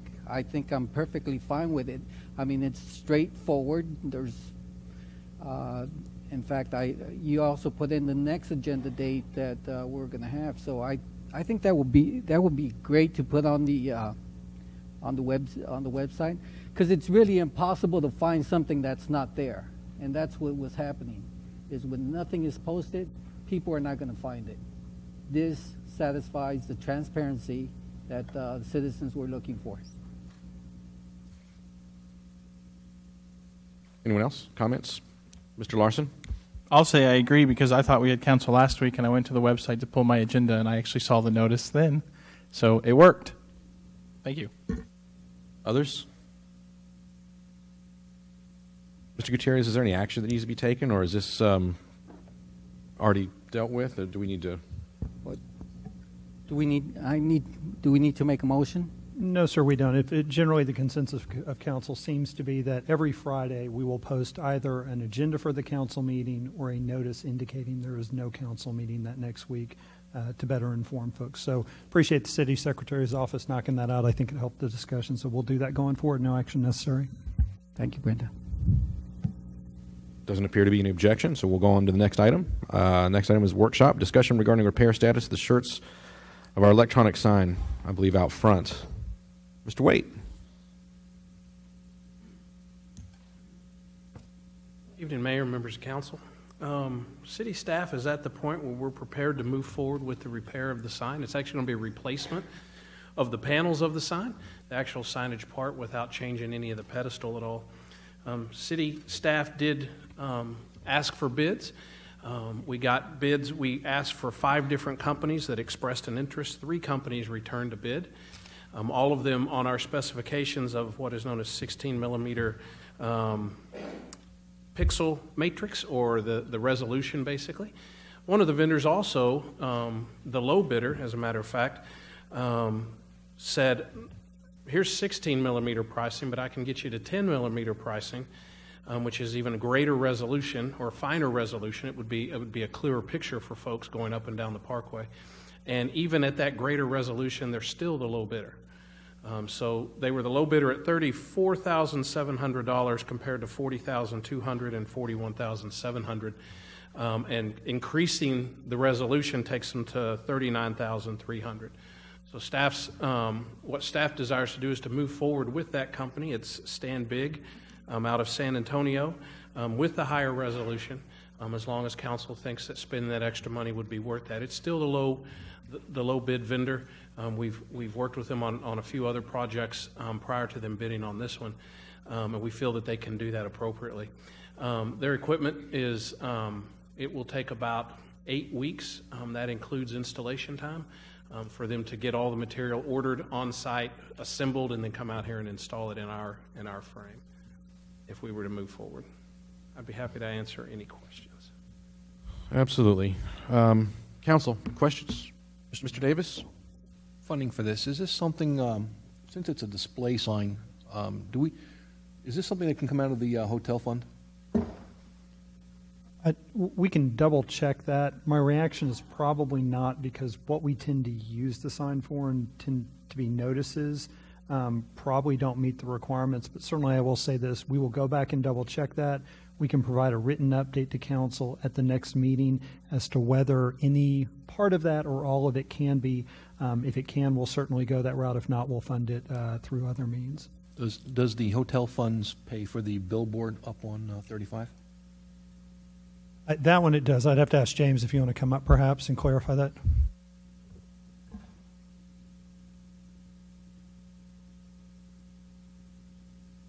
Yes, the hotel funds do pay for the billboard we have up on 35. I was just wondering. I mean, I know we post a lot of meeting stuff on there, but we also post events that both on the billboard and on that sign that are designed to get people involved in the city, and people driving down the Schertz Parkway if they see that. So to me, there's somewhat of a tie. Understood. Yes, sir. What we'll do is we'll research that. We'll do a written update for the next meeting, and again, if we can, we'll tap those funds to the degree possible. But that'll be in the next packet on the 13th. Thank you. And just for a reminder, that this was discussed during the budget process. Staff brought up that the funding to replace that sign would come out of the 2016 facility and building repairs bonds that were sold. And if it can be offset by the hotel funds, and that would just decrease what we take out of that other fund. Good. Mr. Edwards? Dudley, we had originally talked about $60,000 for the replacement of the sign. At least that's what we were told. Myself and Mr. Gutierrez went down to TML, and we found basically 4x8 for $22,000, same resolution as 10 millimeter. And that was through Chris, what was it? Intex signs. Yeah, at Intex. Yeah. So did Intex bid as well? They did. And based upon the size of our sign, their bid came in at $41,797. Okay. We are, due to our sign ordinance, we're somewhat limited. We can't really touch the structure that the sign resides in. If we touch that, then we're no longer, we have to then follow the current sign ordinance. And we're too close to the road and in a GVEC easement, all with permissions at the time, but those would be things we would have to correct if we started to make any changes to the structure. So what we're doing is pulling the old system completely out and sticking a new system in that will fit in that hole.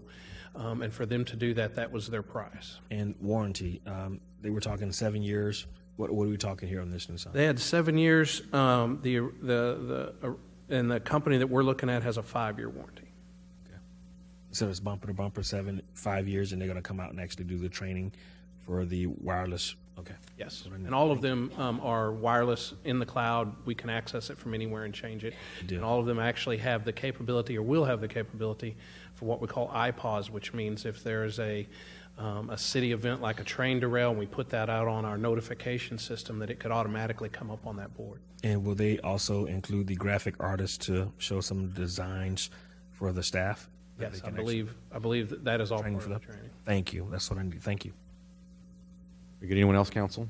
Mr. Gutierrez? One clarification, is that parts and labor on the warranty? It's everything included. Thank you. And the warranty is parts and labor. All right, anyone else? I'm sorry, go ahead. This is a workshop item. It's under $50,000. What we'd like to do is just know the consensus of council if you'd like to go forward with the higher resolution, still be in the low bid, or save that extra $5,000 and go with the resolution we originally specified. This sign has been out for quite some time, so I think it's time to get it done. Okay. I appear to have unanimous consent, so I think we're good to go. Okay. If I may, Mayor, just a side note, thank you, Dudley. To let you know, we do in fact have a policy on the use of that sign that's about 10 years old, so our public affairs staff has already started to do a review of that. Initial draft was sent out for the management team to take a look at, so we'll likely be updating that with the new sign as well. And Mayor, the consensus was the higher resolution is the way to go because we've been out so long. I see a lot of nods. I think we're good. Thank you. Very good. Thank you, sir. All right, next on our agenda this evening are consent agenda items. We're going to consider Ordinance 18M06 outside of consent because it's actually first reading. As I went back and took a look at the charter, I actually have to read the caption, and I have to do that twice in subsequent meetings. So we'll pull that and we'll handle that on its first official reading. And also the minutes of the meeting of January 23rd. Do either the minutes of January 19 of the special called session or of the retreat meeting need to be handled, or can those be handled under consent? Mr. Mayor, I'd like to move item number 3 to consent. Motion to move item number 3, 18R03, to consent. Is there a second? I have a motion from Mr. Edwards, a second from Mr. Crawford. Go ahead and call for a vote. Aye. Aye. Aye. Aye. Aye. Aye. Aye. So we will consider item number 3 under consent. So now the consent agenda is the approval of the minutes of the special retreat meeting of January 19, 2018, and the special called meeting of January 19, 2018. And item number 3, Resolution 18R03, a resolution by the City Council of the City of Schertz, Texas, authorizing contracts with Bound Tree Medical and Henry Schein Incorporated for EMS medical supplies and other matters in connection therewith. Is there a motion to approve the items on consent? So move. Second. I have a motion from Mr. Edwards, a second from Mr. Crawford. Any other comments or questions from council? Hearing none, I'll call for a vote. Aye. Aye. Aye. Aye. Aye. Aye. Aye. 7 ayes, no nays. First thing that we'll take up then are the minutes of the regular meeting of January 23rd, 2018. I just have a question. I've got an original set of minutes that were prepared by the city secretary, and then I have a different set, Mr. Crawford, that I believe you asked the city secretary to make some changes before those minutes came before the council. Is that correct? What was in the package on the website is what I read today, and that was correct. Okay. It had all of our comments that you and I made on that particular item.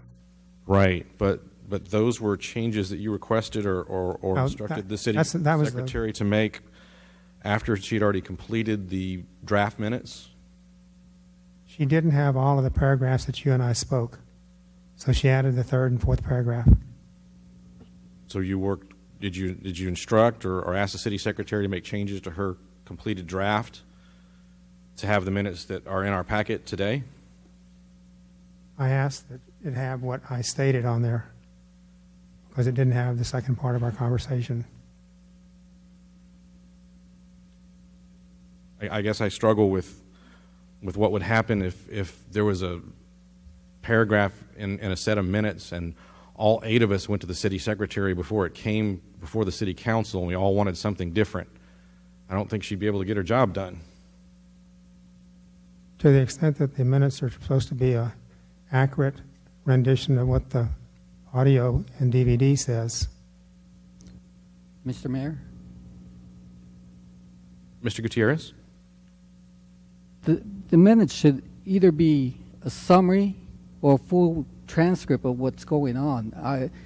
For us to always indicate word for word what needs to be in these minutes, it's not in line with what should be in there. It's either got to be one way or the other. And I always thought the video is a full transcript, and the minutes is just a summary. But we don't approve the video, right? Hold on. You don't have the floor, sir. Sorry. No, it seems like we addressed this issue some time ago. Also, is that it's basically a summary of the proceedings that occur here, not word for word. And that's why I object to trying to pinpoint exactly what each one of us wants to say, because you're right. We will have our secretary working on this for the full week. We have to make a decision. It's either a summary or a full word-for-word transcript. And a full word-for-word transcript is out of the question. Mr. Crawford. Then I owe the city secretary an apology at the least.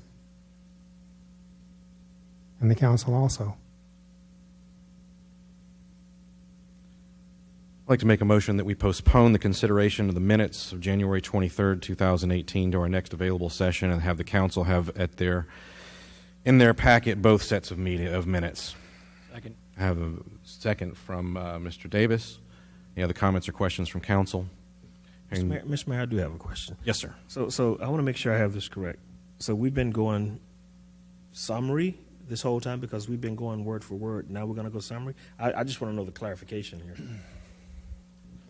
So I'll answer for you since you asked me the question. Yeah. We've done summaries as I've gone back and read the minutes since 1958. The city was first incorporated.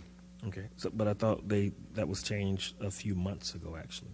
No, we've never instructed the city secretary to provide verbatim minutes for a meeting. It would be extraordinarily unwieldy, I think. Okay. And is that customary for Robert's rules? What's that? Since we're not using Robert's rules, loosely using Robert's rules, is that customary for it to be summary? Well, unrelated. So the rules of procedure for the council are unrelated to the preparation of minutes. We actually in the city have asked our city secretaries and or early on city administrators to prepare minutes based on their training and their experience as certified municipal clerks. Certified municipal clerks, yes, sir. Very good. Yes. Thank you. Absolutely. Any other comments or questions from council? Hearing none, I'll call for a vote. Aye. Aye. Aye. Aye. Aye. Aye. Aye. 7 ayes and no nays. We will take up the consideration of the minutes at our next available meeting. Next item that we have on the agenda this evening is Ordinance 18M06. Did we? I'm sorry, Mayor. Did we vote on the consent because you moved number 3 from the discussion action up to consent? Yes, we did in fact vote on the consent, had an approval of the item number 3 and the minutes of the other 2 sessions approved as consent items. Very good. Thank you. All right, so next item we have is Ordinance 18M06, an ordinance by the City of Schertz, Texas, amending City Council Code of Ethics, amending Section 2, confidentiality of information shared in executive session, repealing all ordinances or parts of ordinances in conflict with this ordinance, and providing an effective date. Just a couple of quick comments from me on this one. 2 things. One, I asked that we change the language from executive session to closed session because in reviewing the Open Meetings Act does not refer to executive session anywhere. Everything is referred to as a closed session. And in fact, if you look at the agenda, our postings talk about having City Council will meet in closed session, and it even talks about at the end, closed sessions authorized. This agenda has been reviewed and approved by the city's legal counsel. It doesn't say executive session, it says closed session. I thought that was a little cleaner and a little more clear as to what we're talking about. Executive session is a bit of a colloquialism that we see in a number of attorney general opinions in other places. That's why I put it on there. I also felt necessary, at least from my position individually, that a bit more transparency would be appropriate, and that to restrict the city council beyond what state law restricts the city council to as to sharing what goes on in closed sessions was too onerous, and that I thought it was appropriate for us to have an instruction that says the city council should keep things in closed session confidential as opposed to shall. That was my rationale then. That is my rationale now, and I'll stop and open it up to the council for discussion. Mr. Edwards? Just so we'll be clear on this, we're doing closed sessions, shall versus should. I won't be releasing anything from a closed session that is confidential, unless I'm instructed to by the city attorney. So just to let you know, that's where I stand. Absolutely.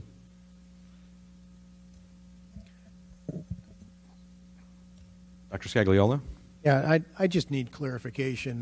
When you read the caption, and it all blurs together. Now, my understanding is, okay, we can discuss things that happen in closed session. When I was a program manager, I learned there was a distinction between the word will and shall in contractual terms. One was binding and the other one wasn't. Silly me. I'm not an English major. I thought the two words meant the same thing. They don't. Okay? Shall is mandatory.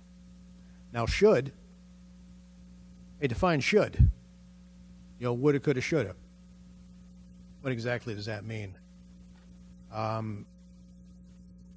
Did I violate the code by talking about what went on in the executive session? Well, basically, no. I didn't give specifics. Could I have given specifics? Well, it's unclear based on the wording of this. What does shall mean? Did I violate state law? Well, no, because state law, I believe, has to do with confidentiality, has to do with dealing with open investigations, criminal matters and things, and personnel matters, relaying personal information. That's what state law means to me. The language is still very, very unclear. What exactly are we trying to say in this particular session? And if we could put it in plain English, that'd be wonderful.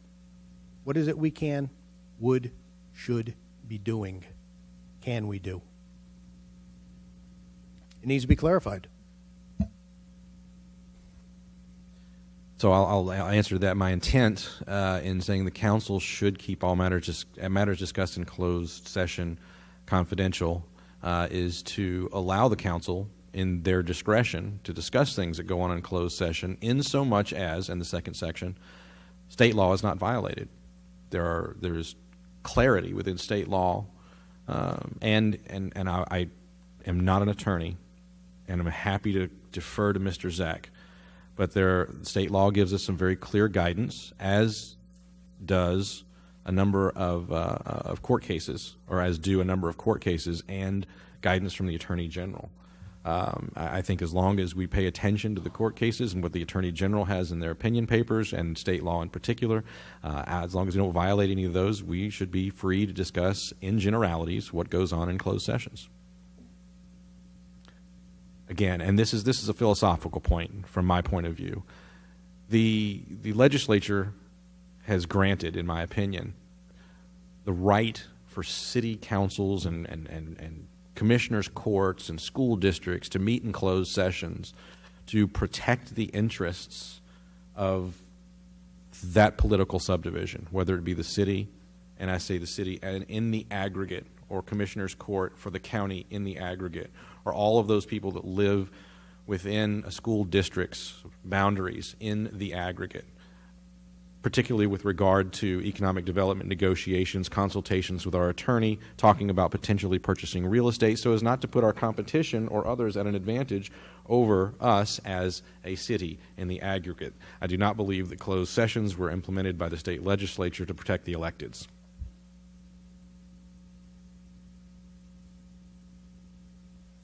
Other thoughts, comments from council?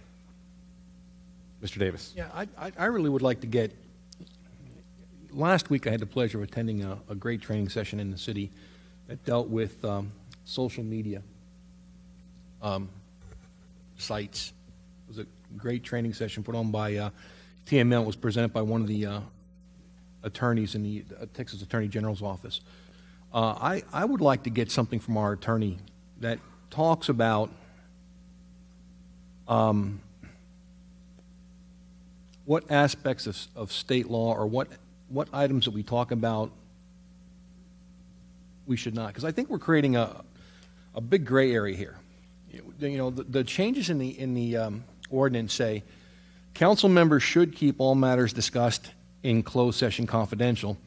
And then it says in paragraph B, any council member who is found to have violated state law with regards to the conduct of closed session shall be deemed to have violated the codes. Is there a state law that says if we're talking about a real estate transaction, we can't talk about that outside of closed session? No. So there's no state law for that, but if we go in closed session and we talk about a real estate transaction or a business transaction, and then we come out and start talking about that publicly, then that can have a negative impact on the city and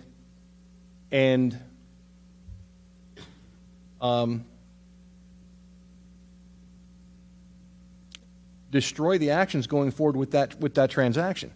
To me, there's a gray area here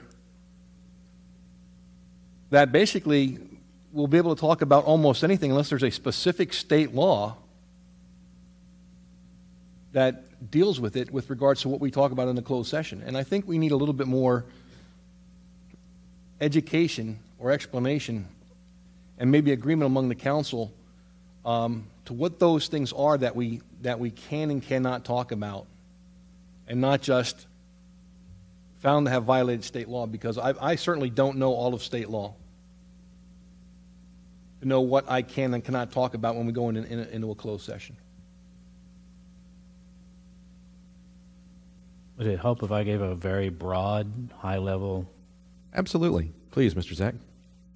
On Texas Open Meetings Act? So the important thing to remember is that under the Texas Open Meetings Act, all meetings are to be open. However, there are exceptions to that. And that's what's important to remember. They are exceptions. You don't have to go into closed session to discuss real estate deals. You don't have to go into closed session to discuss personnel actions. As a matter of fact, if the personnel say that they don't want you to have that discussion in closed session, you have to have it in open session. You don't have to go into closed session to discuss economic development negotiations. They are simply exceptions to the law that requires all meetings to be open. So that's your baseline. Nothing in the law requires you to go into closed session. It's a choice that this body makes based on the exceptions provided for in state law. There is also nothing in the state law that says that you are prohibited from discussing anything that you discussed in closed session with anybody. If a council member wanted to go into a closed session discussion about an economic development deal, about a personnel item, about a real estate transaction, or any of the other exceptions that might be political, and then immediately hold a press conference and verbatim repeat everything that was said, that's perfectly legal under the law. There's no prohibition in doing that. And the way this particular ordinance reads is it says that when we get past the should keep matters all discussed, which I read as being advisory in nature, use your discretion as to whether or not you think what you think you should talk about or not. And the B is any council member who is found to have violated state law with regards to the conduct of closed sessions. There's only one provision in state law that deals with the conduct of a closed session, and that's section 551.144. And that section of state law says that a member of a governmental body commits an offense if a closed meeting is not permitted under this chapter, and the member knowingly, which is a pretty high bar to get up over for criminal offenses, calls or aids in calling or organizing the closed meeting, closes or aids in closing the meeting to the public, if it's a regular meeting, or participates in the closed session, whether it's regular, special, or called meeting. So that's the only state law that deals with the conduct of closed sessions, which is essentially if y'all participate in or aid in the calling of or organizing a closed meeting, and it's not authorized under state law, in other words, it's not proper under one of the exceptions, that's the only that's the only thing that this Texas state law deals with respect to the conduct of closed meetings. So that's the only law that you're talking about. Now, certain information that you receive in closed session may be confidential by its very nature under some other law, but that's not a violation of the Texas Open Meetings Act. That would be a violation of the statute that makes the information confidential. Does that help?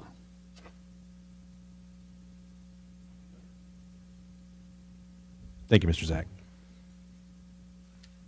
Any other comments or questions from council? Mr. Larson?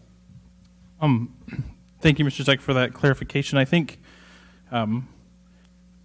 everybody on this body has attested to the value and the importance of transparency. And in that regard, I think that the amended ordinance is almost too strict. I think really we should only be tied to the state law.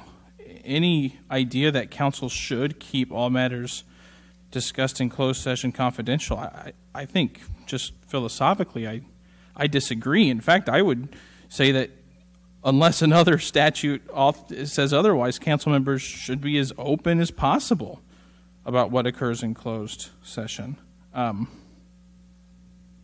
think the use of closed session has a very limited scope. And as my understanding of what Mr. Zek said is the baseline is essentially that the Texas Open Meetings Act exists to open meetings, not to grant powers of council to close meetings, but rather to enforce them to not close meetings and to make sure information is available to the public as possible. So I certainly think this is an improvement. I honestly don't think it goes far enough, but I think tying it to the Texas Open Meeting Act and to state law gives us the ability to adjust as state law adjusts, so does our code of ethics. And so in that sense, knowing that there's probably room for more discussion, I do move that we adopt ordinance number 18M06. I'll second. Have a motion and a second. Comments, questions from council? Mr. Edwards? Since it's so restrictive, why don't we just get rid of it altogether? Everyone. That sounds reasonable to me. Mr. Zek? What? If it's so restrictive, why don't we just get rid of it altogether? I'm sorry, I don't understand. Like, what's so restrictive? If we're talking about the Open Meetings Act is very restrictive for us, why don't we just get rid of it altogether in the city of Schertz since we're home rule? I know it's a state requirement, but you mean get rid of the exceptions and have every meeting in open session? Yeah, why not? Because there are some actually very legitimate reasons why you might want to have a closed session. If you are trying to conduct an economic development deal or negotiate a real estate transaction, why would you give your hand up out to the other side while you're trying to negotiate that deal? That's the purpose for those exceptions. I certainly wouldn't suggest that you have consultations with your attorney in open session and waive the attorney-client privilege and get your legal advice in open session. I certainly would not recommend that at all. Okay. And my apologies, I thought you meant waive this code of ethics provision, not waive the Texas Open Meetings Act. Well, I apologize. I cut you off. Mr. Edwards still has the floor. That's exactly what I was talking about. So we have a motion. You can go ahead, Mr. Yeah, we do. We have a motion from Mr. Larson. We have a second from Dr. Scagliola. Other comments, questions? Mayor, I do have a question. Yes, ma'am. Pardon me. This was posted for final reading. Is it all right for first reading? So the chair has actually ruled that, according to the charter, we do need to have this as a first reading, and it does need to have a second reading in order to follow the proper procedure. Thank you for the clarity. Absolutely, absolutely. Any other questions? Not, I'll call for a vote. Aye. Aye. Aye. Aye. Aye. Aye. Aye. 7 ayes and no nays. That motion passes, and we'll take it up again at our next regularly scheduled meeting.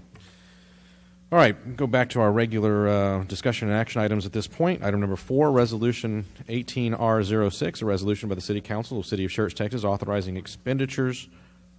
Item number 4, yes. Expenditures with CDW, a DIR technology vendor for $67,587.68 for desktop computer hardware for the PC refresh project and other matters in connection therewith. I'm going to actually hand the gavel to the Mayor Pro Tem, as CDW is a customer of mine. I may have a conflict, and so I'm going to step down from the dais for this one.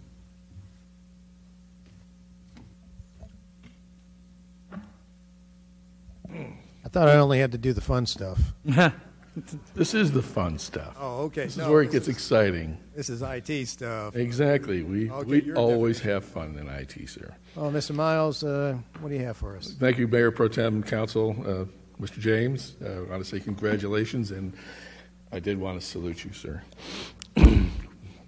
Okay, this ordinance allows us to basically proceed with a purchase of 80 computers for the city of Schertz.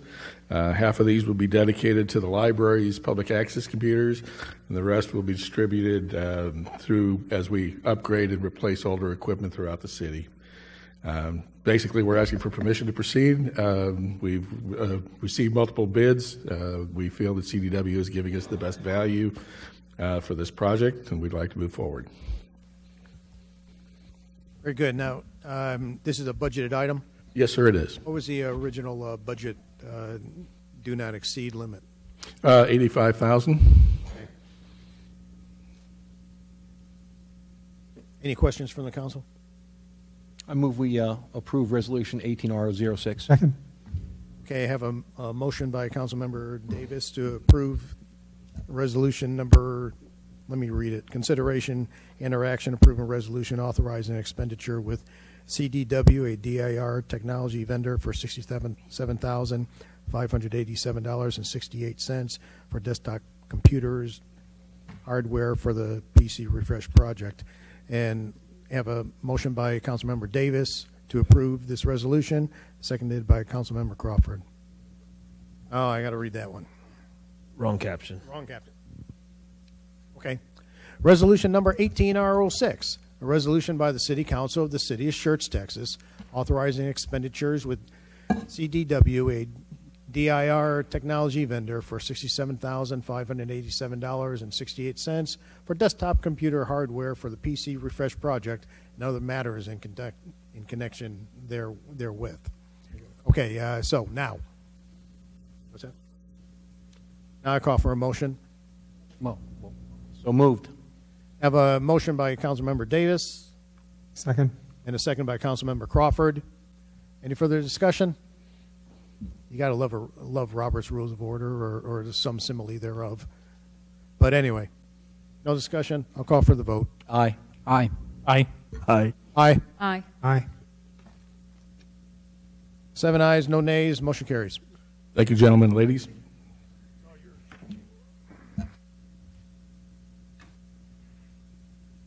And while I don't have a vote, I just thought it best not to be on the dais during that discussion. All right. That was item number 4. Item number 5, Resolution 18R08, a resolution by the City Council of Schertz, Texas, authorizing the city manager to enter into a contract with Ford Engineering Incorporated for design and environmental services for the Schertz pedestrian routes and bike lanes project. Love this one. It's all yours. Good evening, Council, Mayor, Mr. James. We came to the last meeting to enter into that advanced funding agreement with TxDOT to get those federal dollars for this project. Just a reminder, it's trails, bike lanes, and sidewalks on Live Oak Road. Tonight we're coming to you for the design contract with Ford Engineering to do the design work for the sidewalk and trail portions. The engineering group here in Schertz is going to do the bike lanes in-house, but the other portions need to be done by Ford Engineering. The total is $99,018. If there's any questions, I can take those now. Mr. Mayor, I'd like to make a motion to approve Resolution 18R08. Second. I have a motion from Mr. Edwards. I have a second from Dr. Kaiser. Any other comments or questions from council? Hearing none, I'll call for a vote. Aye. Aye. Aye. Aye. Aye. Aye. Aye. 7 ayes and no nays. Motion carries. Clearly that is not controversial. Actually, it's very exciting. Good stuff. Glad we're moving forward on it. Item number 6, Resolution 18R11, a resolution by the City Council of the City of Schertz, Texas, authorizing expenditures in excess of $50,000 with T.F. Harper and Associates and authorizing the purchase of outdoor fitness equipment, park fixtures, and associated installation costs totaling $56,982.25. Correct. So this is the development that we're going to do at the new Mary Whitfield Burks Park, which was just recently renamed. I just wanted to give you a quick overview of what that cost includes. We're going to have 220 linear feet of a 10-foot wide concrete trail spur that comes off of Schertz Parkway. We're going to have 4 concrete exercise areas, 7 pieces of outdoor fitness equipment, a drinking fountain, a bench, a trash can, stone monument, concrete pad, and all installation costs by T.F. Harper. We will do a stone monument sign ordered separately by the Parks Department like we do in all of our parks, and we will have a biographical interpretive sign talking about Miss Mary Whitfield Burks.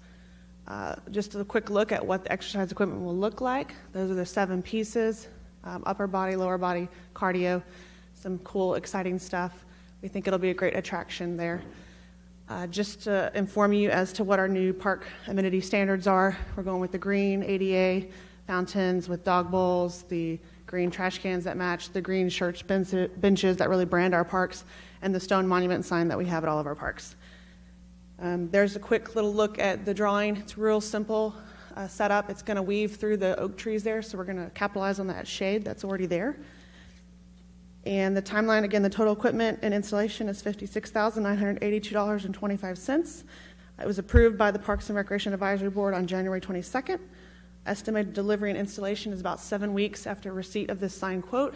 And so our estimated park grand opening will be sometime in May. Very good questions, Council. Dr. Kaiser? Just a quick question. The equipment you're ordering, is that specifically for outdoor use? Absolutely, yes. It's outdoor fitness equipment. Yes, ma'am. Question.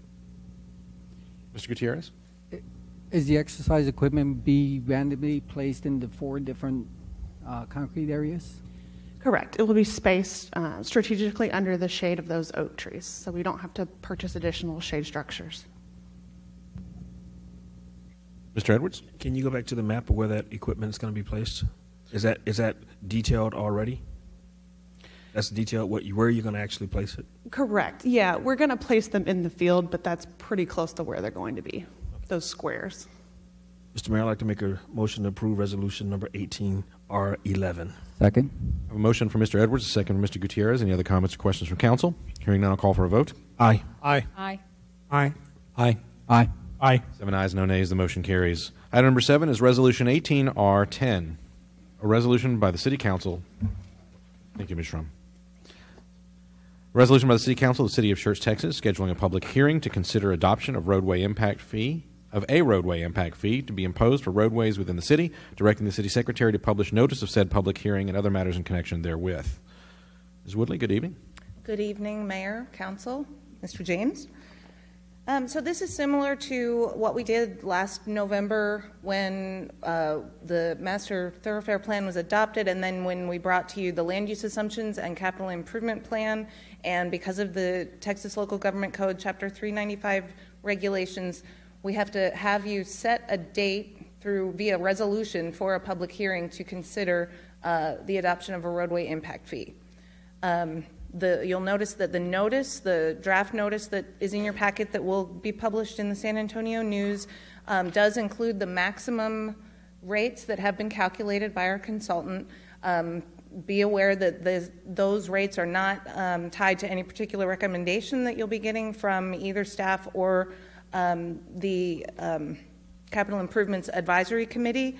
Those are just the maximum rates that were calculated by the consultant based on the land use assumptions and the capital improvement plan. So I just want to just make sure that everybody was clear on that.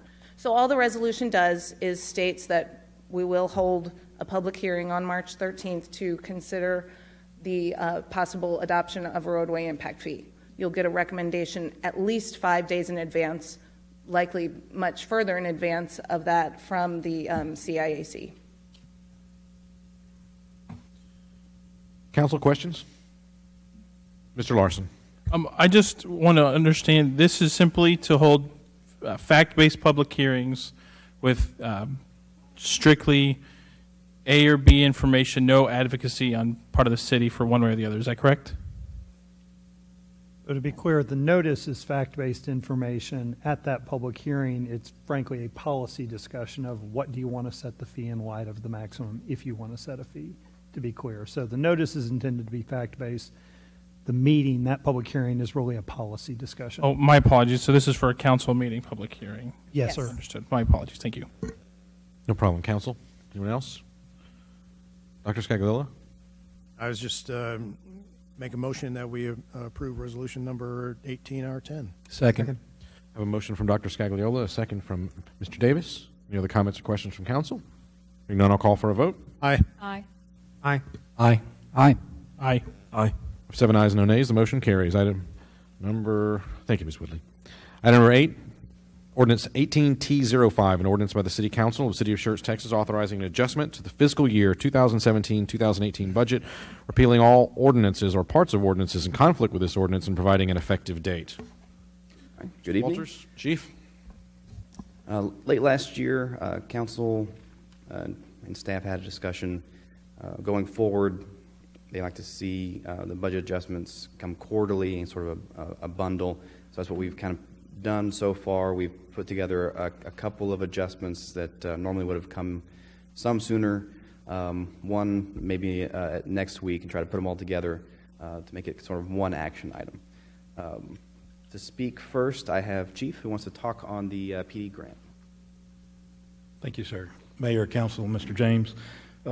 Mr. Walters has granted me a couple moments so I can share and we can celebrate a victory.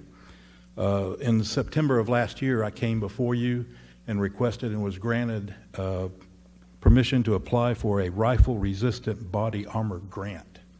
Our hope was that if we were awarded this grant, we would have enough to purchase these specialty vests for our frontline officers. We were awarded the grant in the amount of $31,750. This will actually purchase enough that we may be able to outfit the entire department. This is a reimbursement grant, so we are required to purchase the vest in advance and then submit the paperwork for reimbursement. That's the purpose of the budget adjustment. So if there's no questions, I'll give it back to you. Very good. Council, questions? Dr. Kaiser? You had your hand on. I just wanted trying to be proactive. Anyone? Is there a motion to approve the Mr. Mayor, I make a motion we approve ordinance number 18T05. Second. I have a motion from Mr. Crawford, a second from Mr. Edwards. Any other comments or questions from council? Hearing none, I'll call for a vote. Aye. Aye. Aye. Aye. Aye. Aye. 7 ayes, no nays. The motion carries. Thank you. Next item we have on the agenda this evening is item number 9, cancellation of the City Council meeting of March 6, 2018.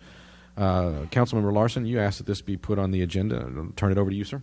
Well, I just asked the indulgence of council to consider canceling the March 6th meeting. I do know we have early voting, but many choose to vote on Election Day, and I think all of the major political parties have important post-polling place closing events that might matter to engage citizens. So I'd hate to have a conflict where a citizen has to choose between participating in local government or participating in local government. So I move that we cancel the March 6, 2018 council meeting. Second.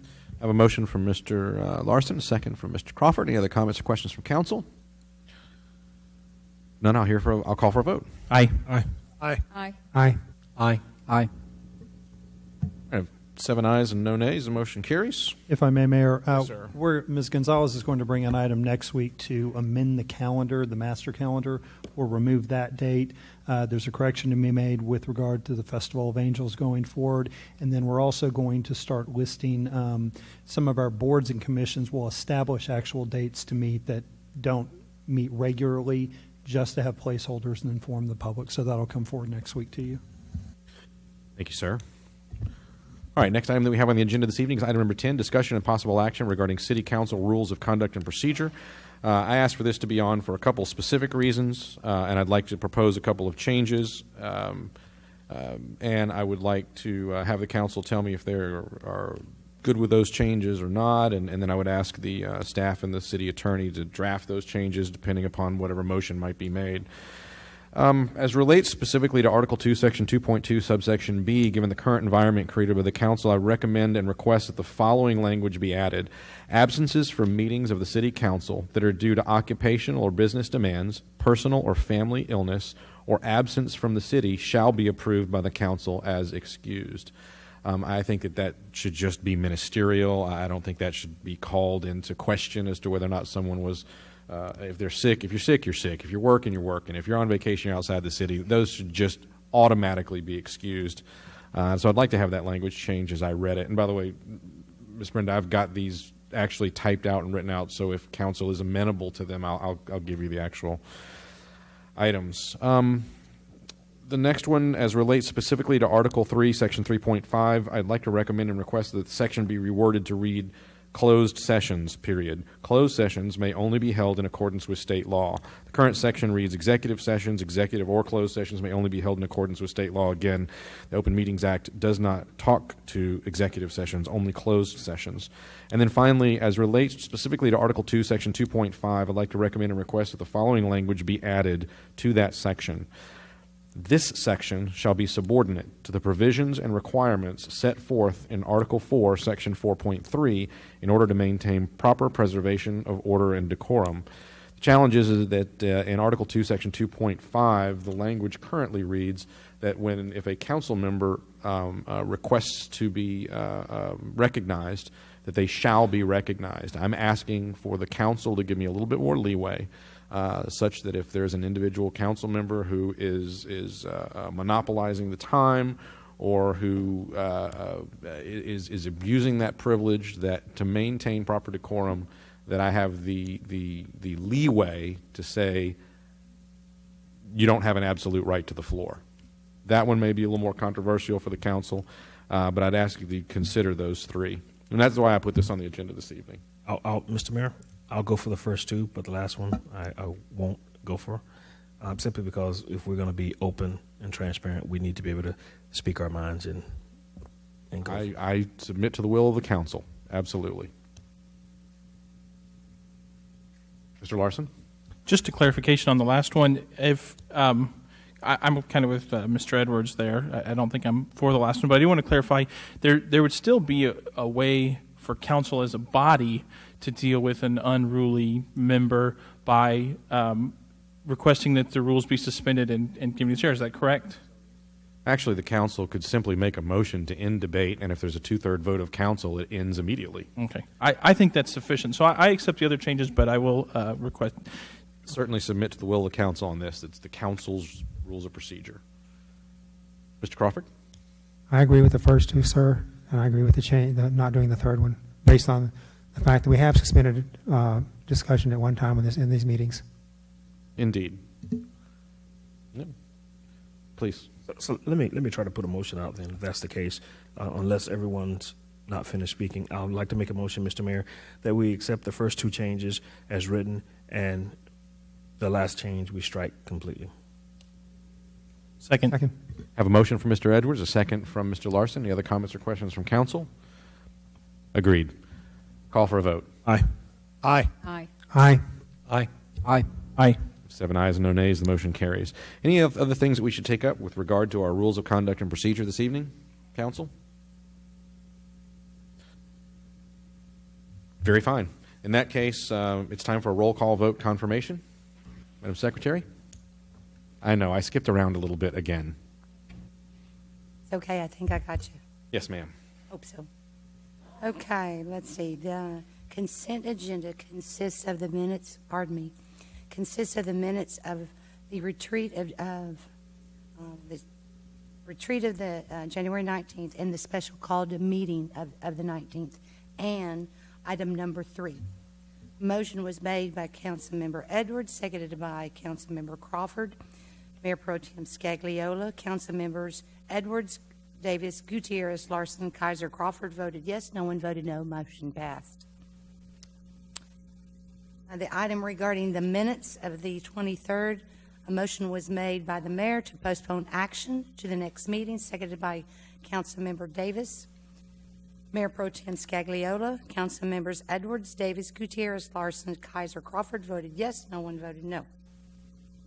Item number 2, ordinance number 18M06, first reading. Motion was made by Councilmember Larson, seconded by Mayor Pro Tem Scagliola. Mayor Pro Tem Scagliola, Council Members Edwards, Davies, Gutierrez, Larson, Kaiser, Crawford voted yes, no one voted no, motion passed. Item number 4, resolution number 18R06. Motion was made by Councilmember Davis, seconded by Councilmember Crawford. Mayor Pro Tem Scagliola, Council Members Edwards, Davies, Gutierrez, Larson, Kaiser, Crawford voted yes, no one voted no, motion passed. Item number 5, resolution number 18R08. Motion was made by Councilmember Edwards, seconded by Councilmember Kaiser. Mayor Pro Tem Scagliola, Council Members Edwards, Davis, Gutierrez, Larson, Kaiser, Crawford voted yes, no one voted no, motion passed. Item number 6, resolution number 18R11. Motion was made by Councilmember Edwards, seconded by Councilmember Gutierrez. Mayor Pro Tem Scagliola, Council Members Edwards, Davis, Gutierrez, Larson, Kaiser, Crawford voted yes, no one voted no, motion passed. Item number 7, resolution number 18R10. Motion was made by Mayor Pro Tem Scagliola, seconded by Councilmember Davis. Mayor Pro Tem Scagliola, Council Members Edwards, Davis, Gutierrez, Larson, Kaiser, Crawford voted yes, no one voted no, motion passed. Item number 8, ordinance number 18T15 on first reading. Motion was made by Councilmember Crawford, seconded by Councilmember Edwards. Mayor Pro Tem Scagliola, Council Members Edwards, Davis, Gutierrez, Larson, Kaiser, Crawford voted yes, no one voted no, motion passed. Item number 9, the cancellation of the City Council meeting on March 6th. Motion was made by Councilmember Larson, seconded by Councilmember Crawford. Mayor Pro Tem Mayor Pro Tem Scagliola, Council Members Edwards, Davies, Gutierrez, Larson, Kaiser, Crawford voted yes, no one voted no, the motion passed. Item number 10, motion was made by Councilmember Edwards, seconded by Councilmember Larson, to approve the first 2 changes and strike the third change as read by the mayor. And like I said, a motion was made by Councilmember Edwards, seconded by Councilmember Larson. Mayor Pro Tem Scagliola, Council Members Edwards, Davis, Gutierrez, Larson, Kaiser, Crawford voted yes, no one voted no, motion passed. Council, any questions or corrections? Yes, indeed. Well done. Keeping up with this council is a challenging job, Ms. Brenda. Well done. We do have need to go into closed session this evening. City Council will meet in closed session under Section 551.074 of the Texas Government Code, Personnel Matters, to deliberate the appointment, employment, evaluation, reassignment, duties, discipline, or dismissal of the acting city manager. And number 12, City Council will meet in closed session under Section 551.074 of the Texas Government Code, Personnel Matters, to deliberate the appointment, employment, evaluation, reassignment, duties, discipline, or dismissal of the city secretary. I show the current time is 8:23. Let's have a 7-minute recess.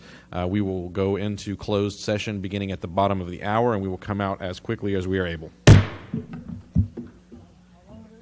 7 minutes, so you can go to the facilities.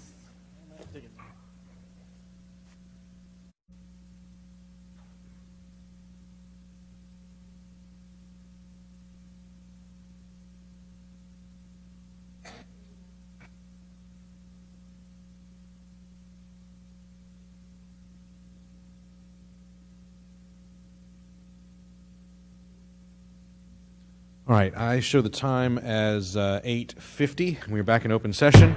Next item on the agenda is 11A. Take any action based on discussions held in closed session under agenda item 11, including possible increase in salary. Is there a motion or action from council? Mr. Mayor, I'd like to make a motion that we increase Mr. Brian James' salary to the commensurate level of the past city manager of $174,476. Second.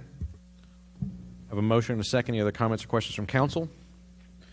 Clarification, and this is for the entire duration of the time that that he is serving as the acting city manager. Yes, sir. With that clarification, I'll call for a vote. Aye. Aye. Aye. Aye. Aye. Aye. Aye. 7 ayes and no nays. The motion carries. At this time, we do need to go into closed session under Section 551.074 of the Texas Government Code, Personnel Matters, to deliberate the appointment, employment, evaluation, reassignment, duties, discipline, or dismissal of the city secretary. I show 8:51. We'll go back into closed session, and we'll be out as quickly as we can.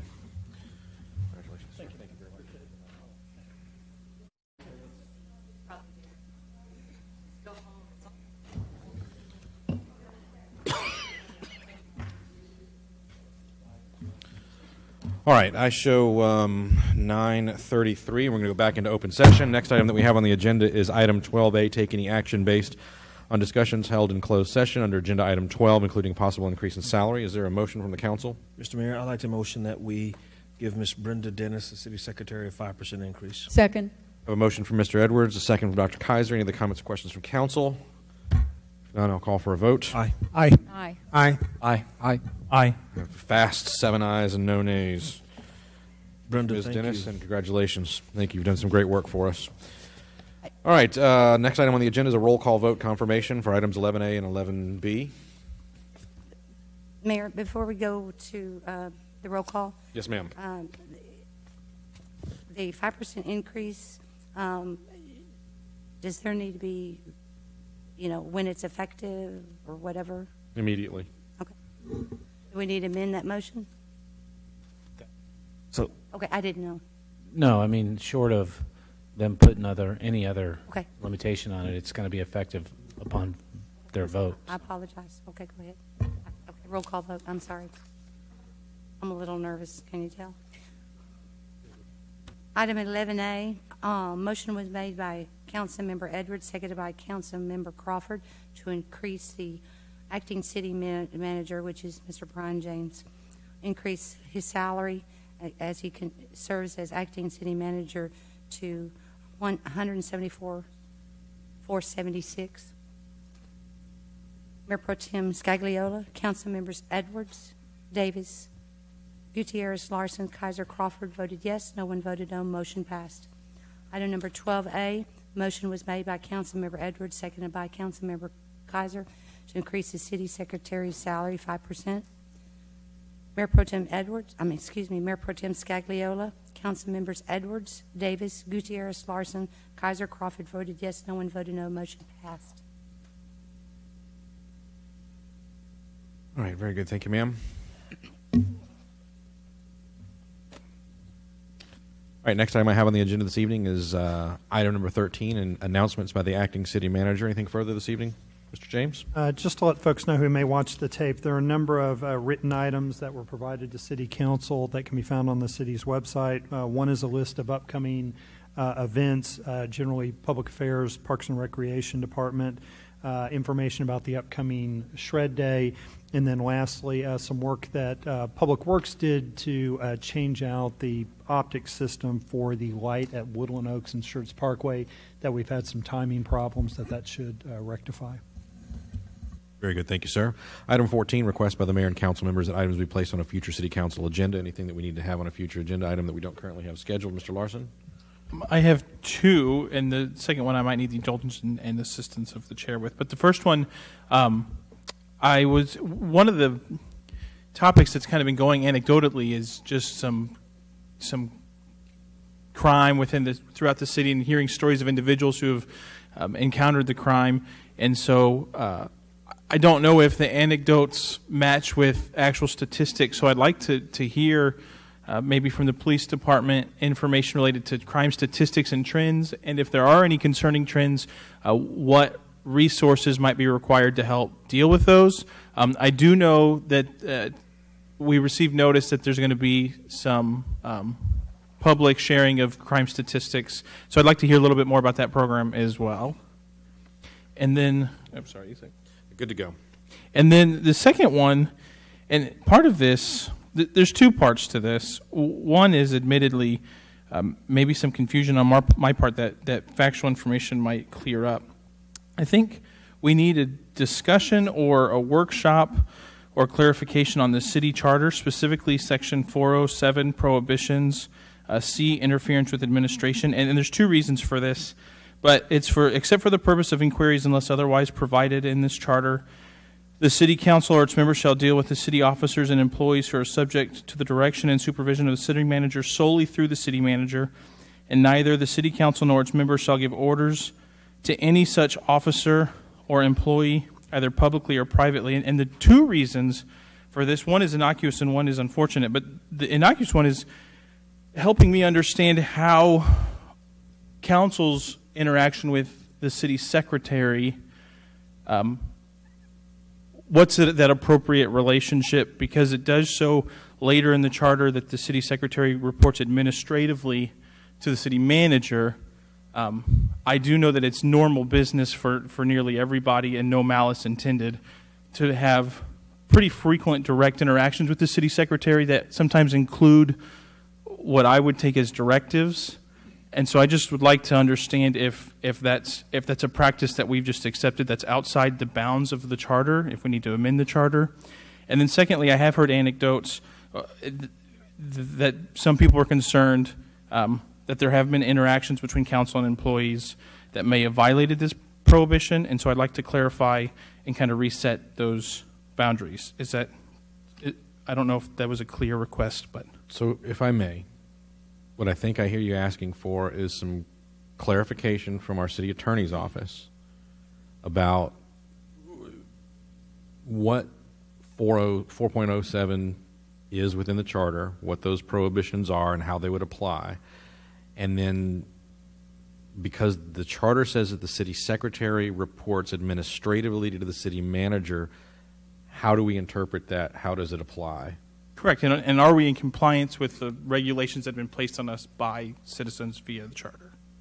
So it's also a question of, so it's just basically a presentation from the city's attorneys on Section 4.07, clarification on those, and then clarification on the point of, with the city secretary reporting administratively to the city manager, how does that other, does 4.07, and I don't remember which one it is, apply in that case? I'm not even going to state an opinion. Charlie, you follow on that? Is that something you could walk us through? And then, and in addition to that, a little bit of information on the process of remediation if a council member does violate a prohibition. Sure. So let me say this, and then we'll place something on the agenda, and I'm going to tell you how it's going to be placed so that you guys can be prepared for it. Y'all can be prepared for it. The interpretation of how the charter works is purely an interpretation. You're not going to find any case law out there that tells us how that should be interpreted. And so to that extent, y'all as a body have some input into that and can create an ordinance that dictates where those lines are at. And so that may be the broader discussion that you may have. And so, Mr. Zeck, we've talked from time to time, and basically you've said that the charter is put together by a charter review commission typically, or by other methods. And then the people of the city vote on the charter, and it's, correct me if I'm wrong, you said it's really up to the council to interpret the charter, and if there's ambiguity, we need to address that. Yes. Y'all have some discretion in those interpretations, subject only to judicial oversight with respect to how interpretations occur. And I can help guide you through that process. And I think what I'm hearing from Mr. Larson is he wants us to walk through that process and interpret and clarify, because there seems to be some question. And I certainly can assist with respect to legal interpretations of phrasing and words and how that's been done, but ultimately I think it's within this body's purview to set those limitations. Do you have unanimous consent? Is there any objection to having the city attorney brief us on that and walk us through? Oh, Mr. Mayor, are we going to do it in a workshop or actually in a council meeting? Typically do it at retreats or... So our next retreat is a budget retreat. I think we should do it in the council, regular council meeting. I think it's probably appropriate. And can we give Mr. Zeck time, whatever time he needs to put that together? It's not a rush. So, Mr. Zeck, at your leisure. Yes, sir. Thank you. Anyone else? Mr. Mayor, like Mr. Larson, I had a meeting today with a young lady.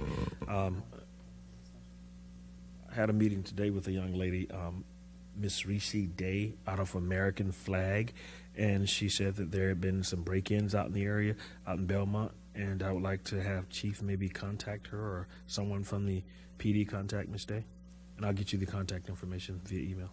Thank you. Okay. Anyone else? All right. If not, we'll go on to item number 15, announcements by the mayor and council members, and we'll start with Mayor Pro Tem Scagliola. Yeah, the 31st, I took part in that webinar about social media, and it was quite interesting. learned a lot from it. We'll be bringing it up in a later discussion. Second thing, the Saturday went out to Riata subdivision. There's an opening of a hike and bike trail out there. I just love it when the residents of a community get together to improve their own community. It's very, very, very nice reception out there. Very nice day. And finally, if you have the opportunity, hope to see you on Thursday as we welcome the trail riders come through. I believe it's at Pickerel Park, 11:30. That's always a fun time. That's all I have, sir. Very good. Mr. Davis? Just echo on Dr. Scagliolo's comments. The training session on social media was a very interesting topic. It was a great presentation put on by TML and an attorney from the Texas Attorney General's office. Good information, and I'm glad to see that the city got the handouts out to us to keep on looking at it. Very good. Thank you, sir. Mr. Gutierrez? Yeah, I just want to ditto the comments. The webinar was very interesting. Also, the hike and trail bike at Riata, that was also nice to see the residents out there, and found out it was a half-mile long. The circle was half-mile long, so it's a good jogging trail. So that's all I have. Very good. Mr. Larson? Mr. Edwards? I do announcement that while we were in closed session, I did get a message, a group text from a family member who has passed away. Well, not from the family member, from another family member. So I likely will not be here next week. Godspeed as you go, sir. Dr. Kaiser? Mr. Crawford? Today I took a copy of the shred advertisement that was in our packet and the letter that went with that to the man who wrote me the letter back in September and gave it to him, and he said thank you, and he'll see us there. Very good. I don't have anything else to add. If there's nothing else from staff or from council, we stand adjourned.